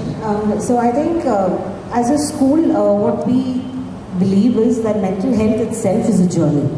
Okay, so it's a journey of a community. You can say a community which includes students, teachers, parents, and all these stakeholders have equal importance in bringing up a student to what we are actually looking forward, or probably we say the generation that we want to be building in. So I think few main things that we've noticed, and one thing that we keep in mind that we need to probably bring in is also that as teachers, having sensitization programs for them because they are the first gatekeepers who actually tend to spend time and interact with students on a much more larger level when compared to the wellness educators or counselors, however we call it. So here what happens is, it is important that teachers are able to at least answer or hear them out and understand or probably comprehend to what these days students have, what are their challenges. So conducting a lot of sensitization programs, informing them about basic topics, to talk to students.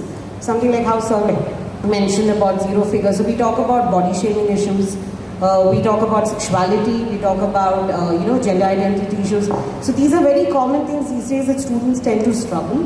And we would like to, that's what we strive to have, an open communication with students, to give them that platform that it's not just one person here, it's not just a wellness educator to help them, but it's a whole school who's going to be there as a community to support them. And in the venture, we would say we usually have parents also who are looped in to plan in our strategies to help them better. So I think as school, these were few things that we have actually taken up and we practice, I would say. Thank you, Reshma.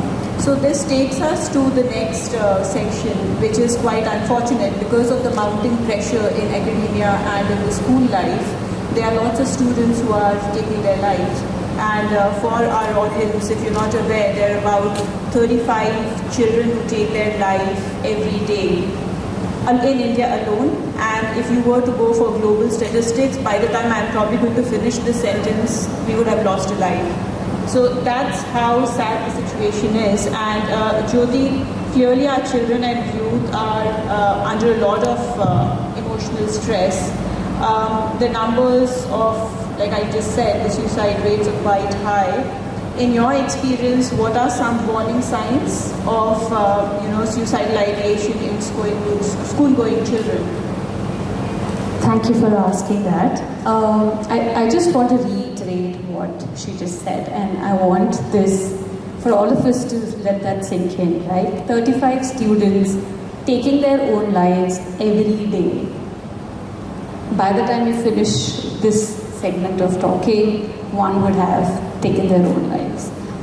And I think because I think in the start we did have a show of hands, and most of us here are mental health professionals and the others are related to school. And I think listening to the co-panelist, body shaming, academic pressure, IIT he crack करना है, वो भी IIT Delhi या मुंबई ही crack करना है, right?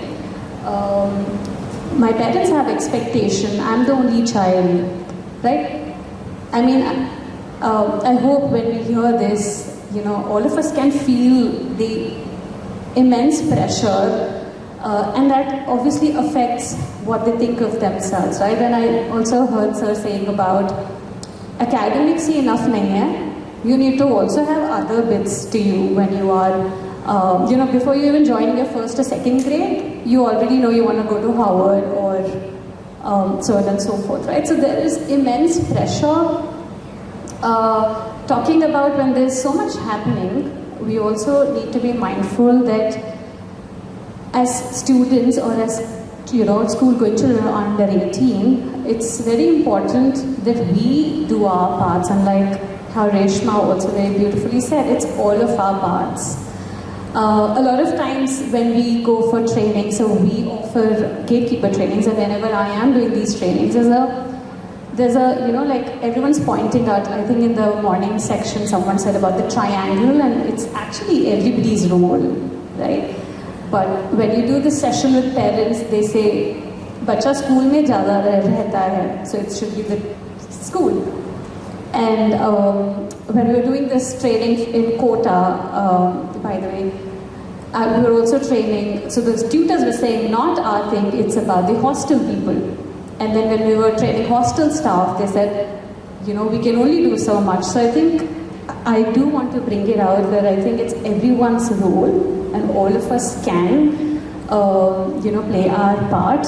And while we hear, over 13,000 students dying, and that's the report from the NCRB, all of these deaths by suicide. So suicide is the most preventable form of death, which means if we had spotted the signs, any of us, the parents, school teachers, friends, themselves, right?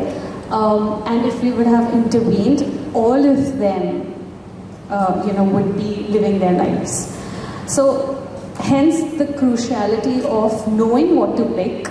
I think most of bit of understanding the distress is what they've said already. But when you talk about warning signs of suicidal thoughts, we're talking about majorly 3 big categories that we all can look out for. So one is going to be verbal, which could be either direct or indirect. So you may hear someone say, or your students say, direct would be easy to pick for all of us. So say, I wish I was no more. I want to die. I want to kill myself. So much pressure. I don't want to live. The second bit would be indirect. And in India, I'm sure you all will agree, you're more likely to hear it indirectly. So you may hear things like a student saying, it's just too much, I don't want to go on, or I wish I sleep and never wake up. This is a statement that in my experience of working on quite a few helplines in the past, we would hear it on the phone as well. So this is a common one that you would hear in India. And even things like, I'm a failure, I quit, and so on. The second section towards warning sign of the cues that we all can pick up is about behavioral cues. And I think, so any deviation from what is their baseline is what we also train our gatekeepers in to pick. So if they've not been sleeping well, sleeping too much or too less, eating too much, too less. And I think one of the key curses that you want to pick is not sleeping enough. So this is one of we call it the acute behavioral warning sign. So if you pick someone saying they've not slept for a day or 2 or a week or a month, that should really set that, ring that alarm. And that is something that we all should pick. Apart from that, social isolation, I think the two of them also mentioned, and I'm sure all of you would agree. That is also a big risk factor, like we say, so that should also be something that we all, should be able to catch to provide help and intervene. And then the third section about warning signs can be majorly about situational cues. So for example, if you know the student that you're interacting with or someone that you know of, say has been suspended from the school, or we had a recent information from one of our instructors, so the ones who train more gatekeepers, they work in one of the army public schools, and there was an unfortunate loss because they were denied of, the hall ticket or the entry ticket, and so on. So any of these situational can also be very triggering and can lead to something called, impulsive suicide, or something that can be just too much to handle. So situational cues would be, even if you have a child who maybe their parents are separating or having a divorce, or if they lost someone that they were close to. So all of that would be in the environment that we all can pick.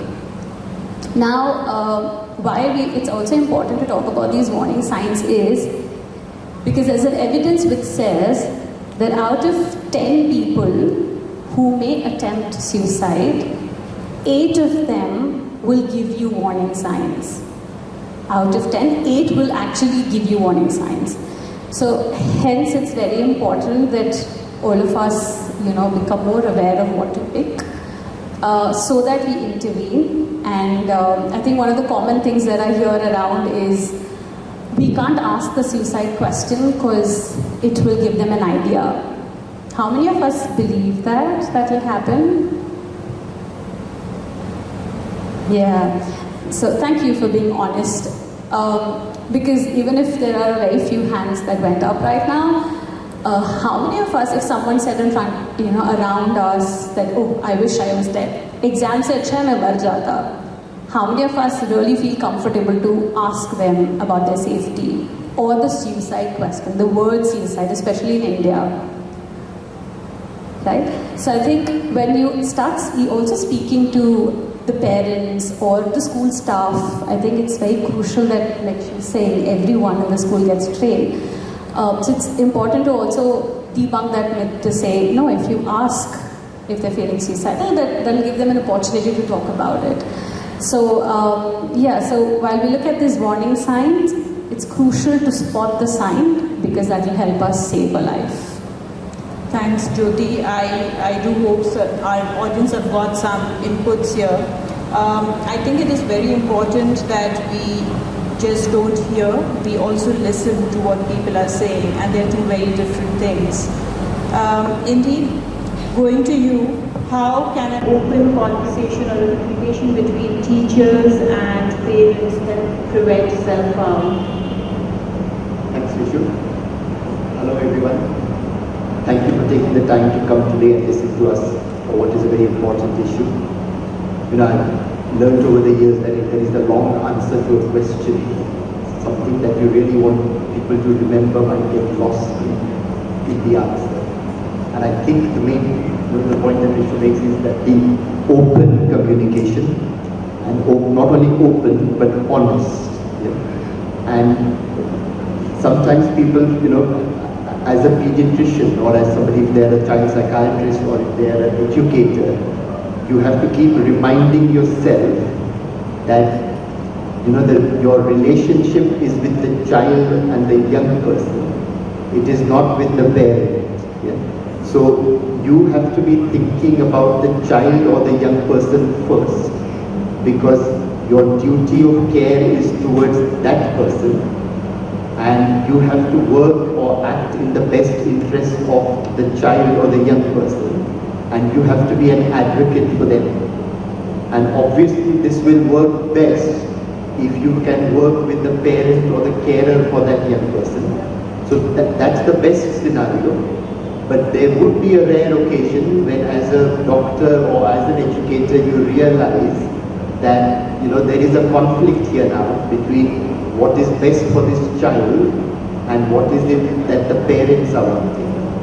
And that's where the importance of being open and honest has to come. That there will come a point where you will have to say, I'm sorry, but I have to think about this young person, and if we disagree on something, then we have to. We don't worry about, oh, I will then lose this family. This parent will take their child out of my school, or they will never come back to my clinic at all, because that should be the basis of everything, where the communication is open and honest. The other thing that comes up with communication that's important is that there is this issue of consent, there is an issue of confidentiality, and there is the issue of recognizing the early warning signs that have been mentioned to try and prevent some of this from happening. And again, the consent and the confidentiality, both parties need to be convinced and confident that whatever is being discussed will remain in that room, and it will not go out unless it is essential.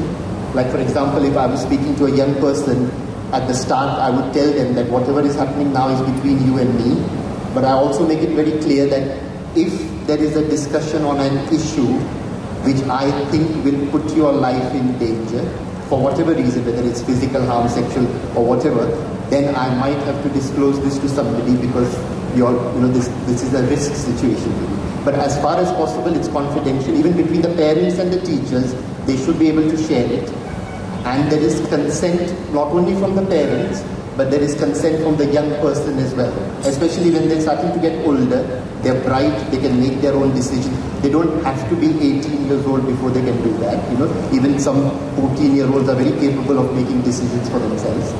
And then there's the early warning signs, which already people have spoken about, so I won't dwell on that too much. And the other important thing is, like the early warning signs, if you're fortunate and somebody's made an attempt on their life and it's been unsuccessful, or it has, which is more often, as we know, with girls and women than it is with the boys or the males, who are more likely to complete one at the first go. What is very important for the people around this child or the young person is, how do we make sure this doesn't happen again, or there is not another attempt, and that attempt then is not successful. Okay? So being dismissive of, oh no, this is just a superficial injury, this is attention seeking, you don't disregard anything, however trivial it is. And because this child and young person is, spending their life either at home or at school, these are the people who are noticing. And the moment they start noticing changes, so the child has recovered from the first episode, now they started socializing again, they're back to meeting their friends, they're maintaining their personal hygiene, doing everything as they did previously.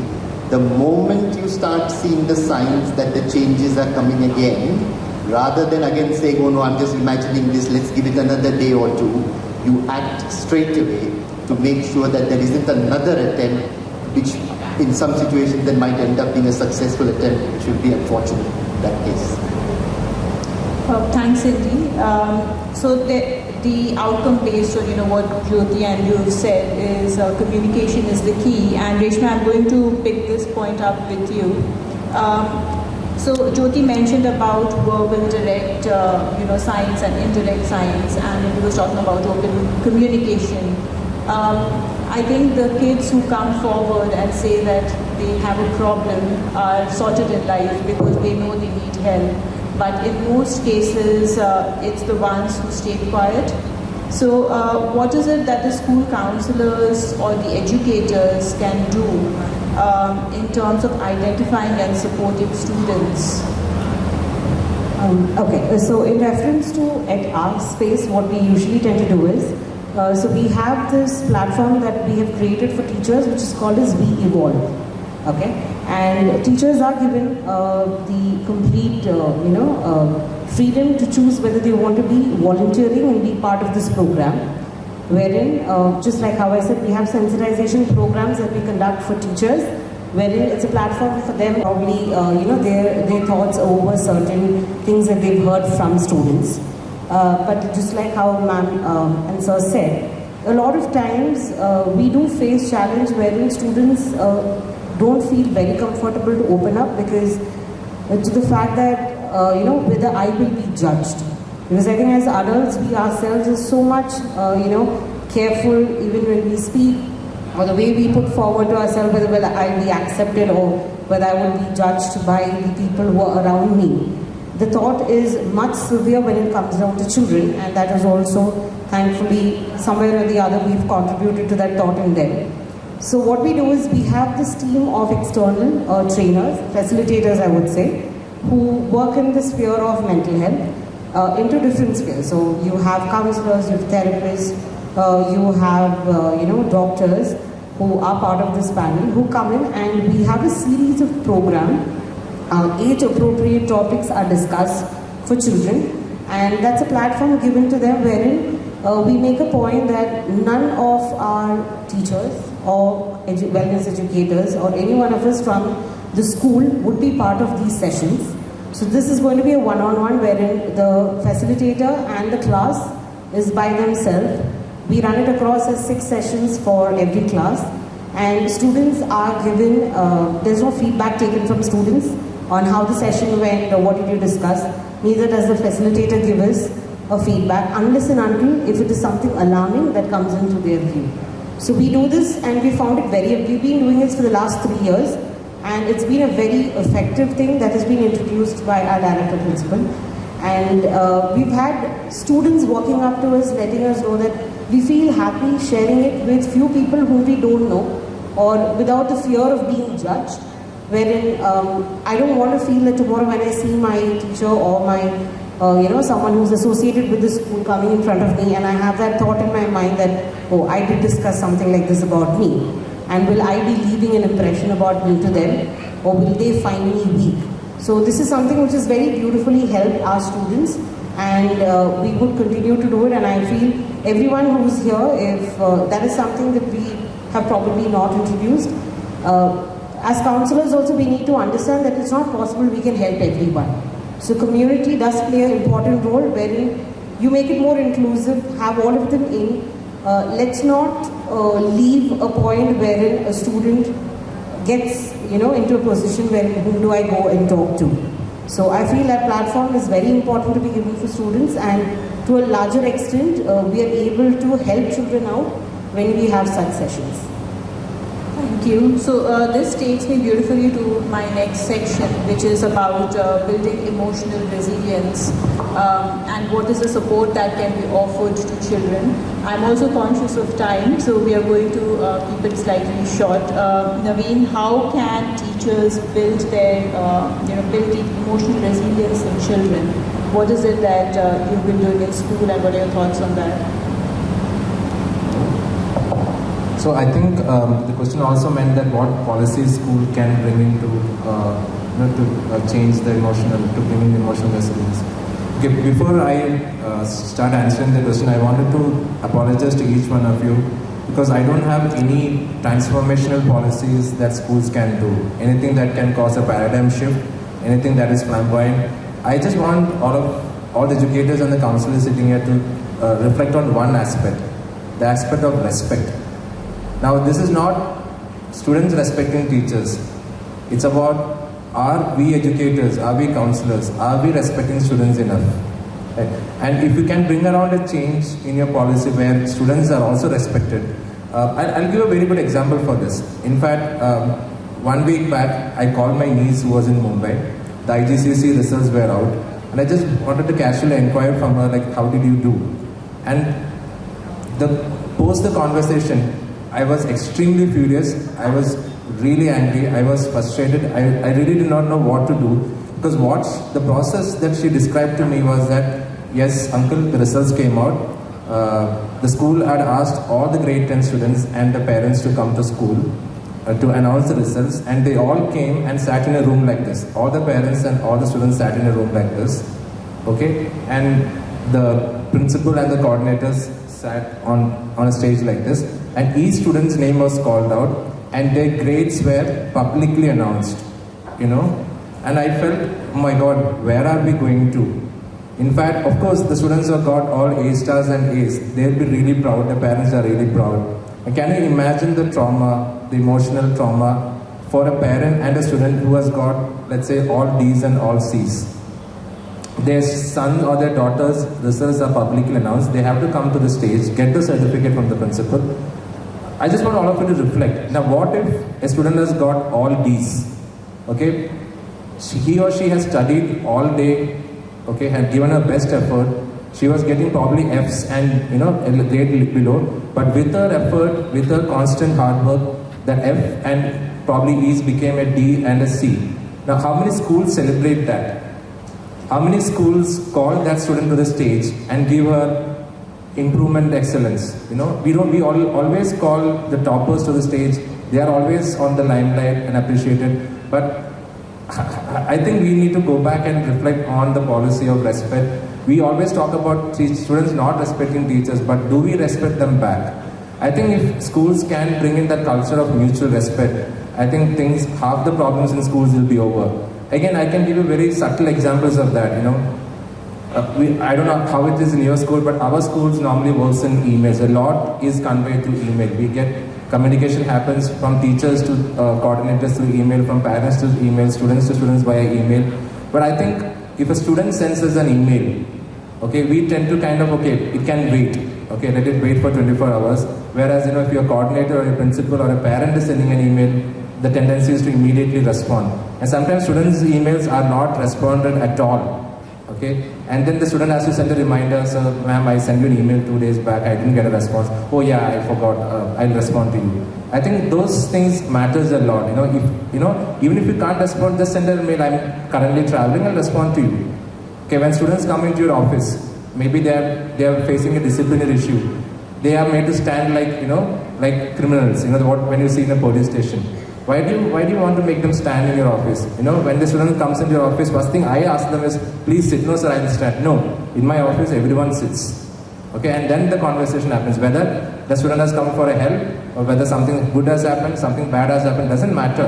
We don't do that with a colleague of ours when he or she has done a professional misconduct. Whatever be the reason, we always make parents sit in our office. We always make colleagues sit in our office. But again, students are also. I think the first thing that schools need to develop is develop the policy of mutual respect. And again, I'm not ignoring the fact that students need not respect each other. That also has to happen.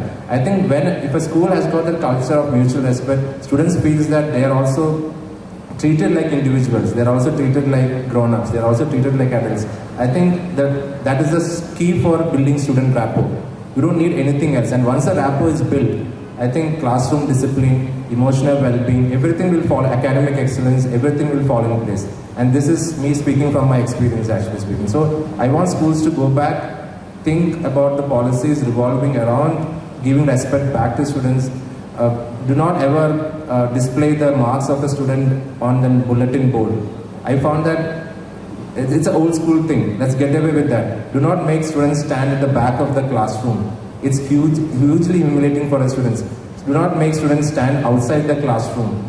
The other day, I have even seen students, if a student is not performing academically well, the juice break is cut, the lunch break is cut, come and do a detention, or come and sit with me. And when that's the only time they also need a break. 3 lessons and the juice break, they also need to socialize, they also need to be with their friends. Please avoid all these things where student well-being is forgotten. But I think all of us have the good intentions over there. When you ask a student to skip their lunch break and sit with me, let's do the revision. But I think the intention is very good. But again, think about the student at the pedestal. And I think then half the problems can be sorted out in a school. Thanks, Naveen. You've covered some points which is to do with the policy changes. I would also like to hear a bit on what is it that the school is doing to build the emotional resilience in children. If you could, in a quick couple of sentences, just talk about that. Yeah, I think emotional resilience, I can talk from my school's point of view. I think, again, I'll be anecdotal here. 2 years back, and this is, I'm the person who's guilty here. My daughter is also studying in the same school. I think I saw her walk into the counselor's office, and I shouldn't be saying this here, but let me be honest here. I saw her walk into the counselor's office. I was doing my rounds, and I came home and I asked my daughter, why did you go to the counselor's office? I think she was taken aback, and Dad, you were asking me that why did I go to the counselor's office? I think the culture needs to change. And then I spoke to the counselors, and then she also, counseled me, let them come to us, The parents, I think it's about me being possessive as a dad. Why did not my daughter, who is a friend to me, and she's, we both share a very good relationship, but still, what is there something that, why she couldn't come to me when she had a problem and then go to the counselors? I think build a culture around the school where no questions are asked when a student goes to the counselor. Parents should also be kind of, create that awareness should be there where do not ask students, and that should be completely confidential. So, in fact, I manage the counseling team in my school. So we tell the students at the beginning, so there is a strict confidentiality clause. The counselors will not share anything with the senior leadership team. Whatever discussed with you and the counselor is confidential. Only if we sense a case of self-harm or harm to others or abuse or something like that, then we take it up. So I think give confidence to that. And then we also have a program called PSHME, Personal Social Health and Moral Education. Even for grade 12, 1 lesson per week is compulsory for that. So we invite parents to come and speak. We invite students, senior students, for example. Grade 12 students went to the middle school classes and did a session on CPR. They of course had a doctor with them, so they did a session on CPR. One of our parents spoke about sex education to grade 6, 7, 8. So a lot of topics on. I personally, every year I make sure that I do a session with all the middle school students on anti-bullying, and I also do for the senior school one session on anti-vaping along with our counselors. So I think I'm sure if you ask each one of you, your school is doing phenomenal job over there. So I think to build emotional resilience, I think one thing is about making sure that there is somebody for them to speak to, empower the counselors, empower the parents, empower students to go and speak to the counselors. Do not feel the taboo should be broken. Thank you. So Jyoti, I'm going to come to you. The emotional resilience starts very early on, right? I've got a 4-year-old, and one of the things that we very constantly do, it's not conscious, but if she's crying, I'll often say, why are you crying? You don't have band karo pehle, right? So we're not letting them, learn how to regulate their emotions. I think from my perspective, it is quite important that children learn how to regulate their emotion and build the emotional resilience much early on. So what are the trainings and workshops that can be delivered in school to enhance the ability of the educators to identify the signs and help support emotional resilience? Thank you for asking that question and also for sharing your personal experience. And I think when you said that, the first thing came in my mind, like as a child, I think or as a parent, we also learn, lag gayi to don't cry, just beat the other thing, like floor ko, tap kar do, it's fine. So again, teaching aggression before the person is even made to realize, oh, you're hurt, right? So I think it starts very early on, like you said. So I think the first bit is about having an awareness. I think, we may be talking about many things, but shuruaat, samajh se, like even starting from, I think I really want to appreciate him being so honest when he saw his child going to a psychologist. The first thing is like, aap kyun counselor ke liye ja rahe ho, right? So I think वो education जो हम self-awareness जो उन्होंने sensitization, when you're talking about those kind of trainings, are crucial and are the starting points, right? Saying that, okay, these are the signs, this is what everyone can feel. Understanding that WHO says 1 in 4 will, at some point in time in their lives, may suffer through depression. 1 in 4. 1 in 4. Right? In India, it's almost every family. And then there is another evidence from IAS which says, जब आप depression suffer कर रहे हैं, you're 20 times more likely to feel suicidal. Wow, that's huge, right? So I think it starts when you ask about what kind of workshops and trainings. I think the first bit has to be that to start talking about it. Even right now, we don't want to talk about, mental health we started to talk about. We don't want to go a lot more into distress and then crisis. I mean, crisis is like a shush. Don't speak about suicide, right? So I think that whole journey is very important that we start learning ourselves and then in different setups, including parents and teachers and so on. So I think any training that helps you to understand, know more about these mental health constructs or concepts, and something that also empowers you individually to be able to cater to that. So for instance, we focus on suicide prevention, gatekeeper training. So the idea is not just to build about suicide prevention in terms of what it is, but also what can I do individually.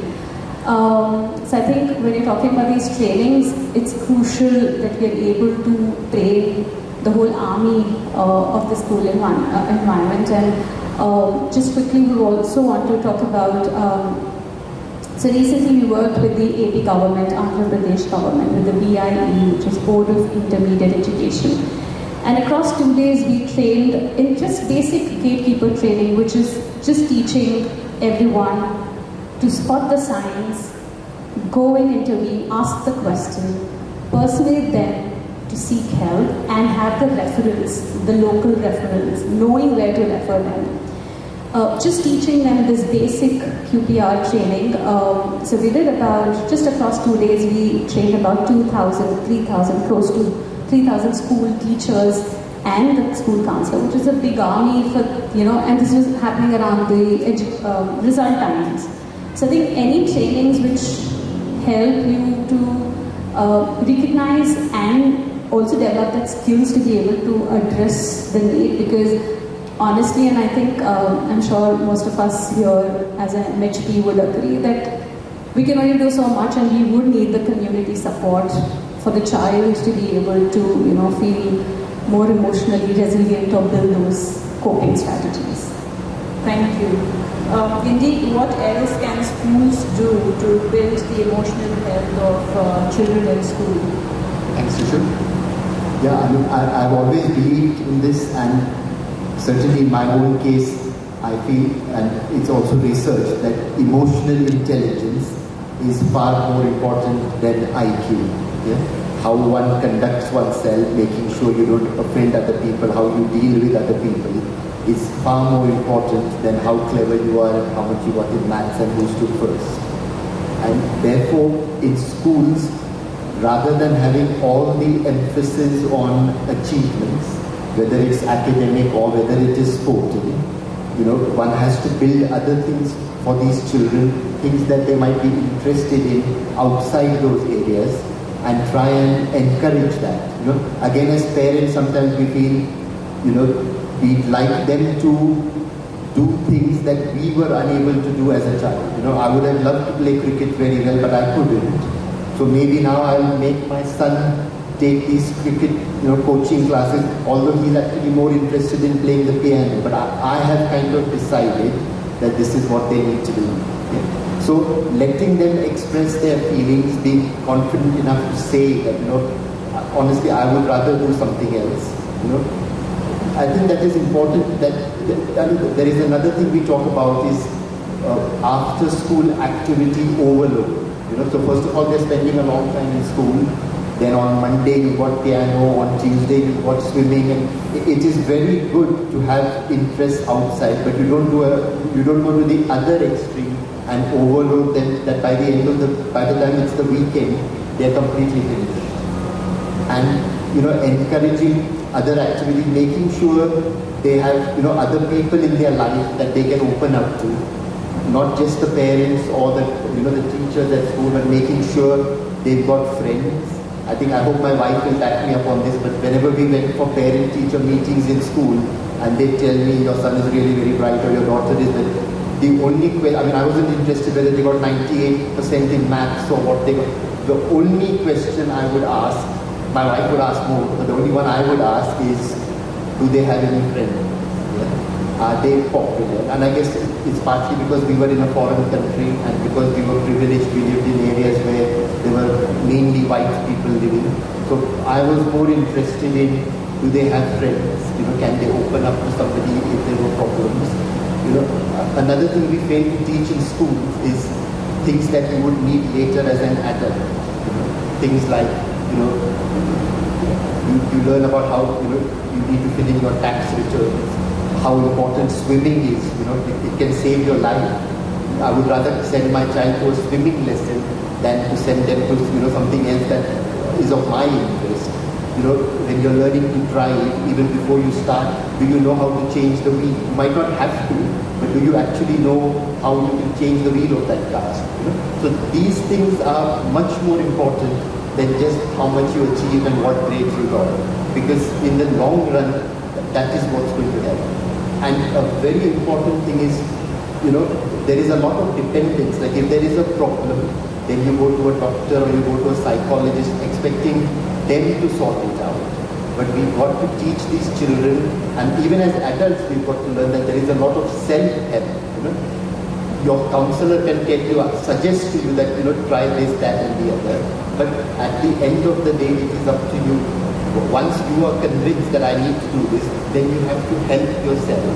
And to help yourself, you do need the support of people around you, but you have to realize that, at the end of the day, the buck stops with you. Thanks, Nidhi. So between, Naveen, yourself and Jyoti, you've kind of covered most of the questions I had for my next part, because obviously, it's when we're talking about the child, it's not just the school, it's the parents who play a big role as well. So, I had segregated the sections, thinking there's a section for schools and parents, but you've covered most of the points in terms of the trainings to be provided for the schools, but also how important, parents are in this equation, and they shouldn't really put the whole onus on the schools. I'm just going to ask one last question, and that is going to be for you, Reshma. Basically, how can national boards like CBSE, ICSE and IB play a role in promoting emotional well-being in the school ecosystem? Thank you. So something which is probably seen in or is coming into light under CBSE, that is on health and wellness programs that they've been conducting, sessions for teachers again coming back. I think one of the observations that I would want to make is there's tremendous progress from where we started probably and to what we are there right now, no doubt about it. But there is always a challenge that I think as a school that we have looked in or we've seen is there are a lot of times wherein, I think I would rather put forward like inclusiveness and acceptance are two work in progress concepts. And I think I'm just hoping the work in progress comes, we're more close to achieving that goal one day.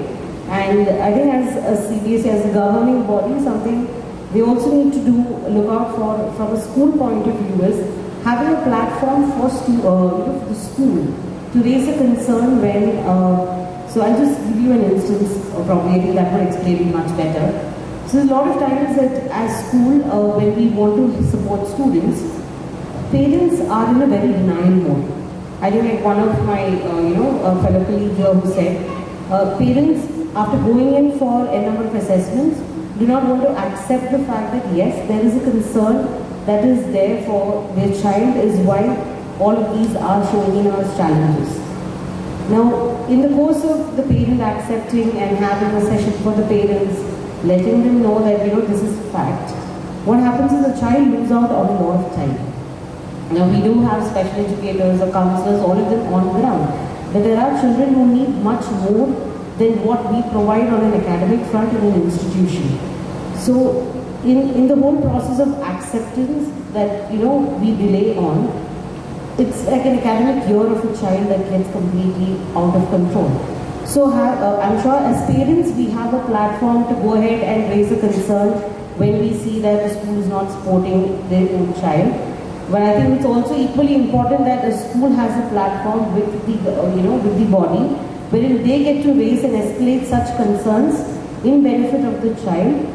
Because that's only good, because if all of us are going to be talking about seeing that generation growing healthy and equally understanding that they need that space in time to understand their emotions and feelings, and all their emotions and feeling is correct. So I think that platform to be given to them in a better way, this is a very important thing I feel as a school we look forward or we expect from the national boards. Thanks, Reshma. And I think one very important point that you mentioned was time. Just last week I was with whatever all you guys have mentioned, right, is there is no time for the child because they are so packed with everything. And when I did some initial, identifications and assessments for them, 90% of them came back with some form of anxiety. And we are just talking about kids who are in their 12th grade. So, a summary of the emotional resilience that needs to be built, but also the time that we are talking about, whether it is from the school, whatever the policies are being put by the school or the boards, or the parents is extremely important, because if you ask them whether they can take like 10 minutes out to do whatever they love, they're like, we don't have the time to do it. So I think it's been a very insightful session, some very great takeaways. We would be closing this panel, but if there are any questions, one or two questions that we could take from the audience. Sorry, I can't see anybody, so somehow you would have to help here because the light is quite blinding.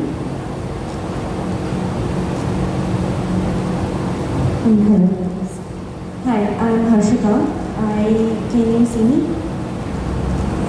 No, I can't see you, but that's okay. It's just the light. It doesn't matter. So I'm Harshika. I'm a psychologist with Podar School as a region head, and I have a clinic. Now, as I was listening to all of you, I made a bunch of points, but I'll keep it short. Is for Reshma ma'am, one of the points of discussion I wanted to ask was that while at Podar and as a region head, I do a lot of sensitization workshops across my regions. One of the concerns I'm facing is that sensitization for the teachers as well as parents does not have any effect because they feel like their time is so consumed in trying to finish their curriculum or trying to finish their work or having to manage themselves and their family that this is an extra added work that they do not want to do despite it being an inclusive setup. So how can you then tackle that? No, teachers will. So I think I'll just try justifying on what I'm trying to say. So here what happens is, even though we talk about sensitization programs, something that I really tell my teachers and my team basically is, a lot of times we, on the name of no time, academics and all of that focus, we do not tend to forget how to react to a situation instead of responding. Our responses would have made much of help instead of reacting or saying that. I think when Sir spoke about respect, okay, it's when we talk about mutual respect as well. Because of the fact that you do not have a time or a space probably to dedicate that with a student, what happens is you are also talking about how much accountable you are about certain things. So if that student is important for you, it doesn't mean that you need to attend to the student at that given point of time. That is, if the time doesn't permit. But I'm sure all of us do have that 5 or 10 minutes to come back to the student and to ask the child as to, is everything okay, you wanted to talk to me. I'm sure out of all the time that we have in school as educators that we spend, it's highly unfair when we say that we do not have a minute or two to take the time from whatever busy schedule we are, because at the end of the day we're all there for them. Okay, passionate and all of that is just add-ons to, I would say, all our golden hats that we carry across. But if we're not able to serve the purpose of what we're there for, then I don't think we're doing much as educators there. So I think we need to start, responding to them, making sure we find the time, and the time is important. So I help them drop out that time, basically. Just 2 more questions, if I can. Both are to Jyoti ma'am. Sorry, could you just keep it short? Just the last. To Jyoti ma'am was that you had said something about social isolation when you spoke about societal identifications. Now, in my experience, some of the things that I've noticed is that children who do have mental health concerns and socialization are also very high functioning, which means they may not use these terms, or they may not use these words, or they will not isolate. How then can you identify there and help them? That was one. Second one was when you spoke about emotional regulation. Not all children have the vocabulary. So they will cry, or they will shout, or they will throw a tantrum. So then how do you educate the parents, the teacher to help them have that vocabulary? Thank you for asking questions and for listening in so closely. Talking about the ones that will not use the vocabulary, right? It is like for the emotions or for when they are in distress, for that matter. That's true, because UNICEF की study कहती है that 41% youth does not, they're the only one who wants to seek help, wherein in other countries it was done, a study, this was done in like about 80 countries, the rest of the youth, about 80% of them thought, we can seek help. So in India, Indian youth, they didn't want to seek help, and I think that takes us 3 steps back, saying we can't, sort of identify our own selves, and hence, it is also difficult for us to also pick, because they are not going to take this first step, right? And I think there's a lot of other factors that comes in, say, even if I'm feeling suicidal, I'm not sure if I tell you, I'm suicidal, and then how are you going to respond? Are you going to call my parents? And so forth, right? Like even for abuse and so on and so forth. So I do understand that, and I do, appreciate that it is tricky in terms of, hoping that they will seek help, but till we reach there, I think it goes back to, taking community support, which is not just teachers at school, like I was saying. So recently we did these trainings for IIT Kanpur, and not just the tutors or professors, but we had even mess staff. We had the hostel ward, we had the security staff. So then it goes back to everyone, because we are not likely to reach to a psychologist in their cabin. But maybe I'm more likely to tell my peers saying, "Bahut stress hai." But it comes back to the, how she was highlighting about the whole community in the start. But yeah, I think it goes back to taking 2 steps back and, telling them. And I think one of the parts that I want to highlight about QPR methodology is also about reference. Like, if you tell me you're suicidal or if you're emotionally distressed, how many of us really know whom to refer to, and how many of us really know that those are the their authentic sources, or they really know the skills that we are referring to. I think as a co-mental, colleague or a mental health professional, you know it, right? So I think knowing also, letting them know where these referrals are is a good start as well for the students or your own kids or your own self to start this whole self-referral and self-persuasion process as well. I hope that made sense. Thank you for your question. Thank you, ma'am. In the good aspect of time, we'll just take one last question in the session.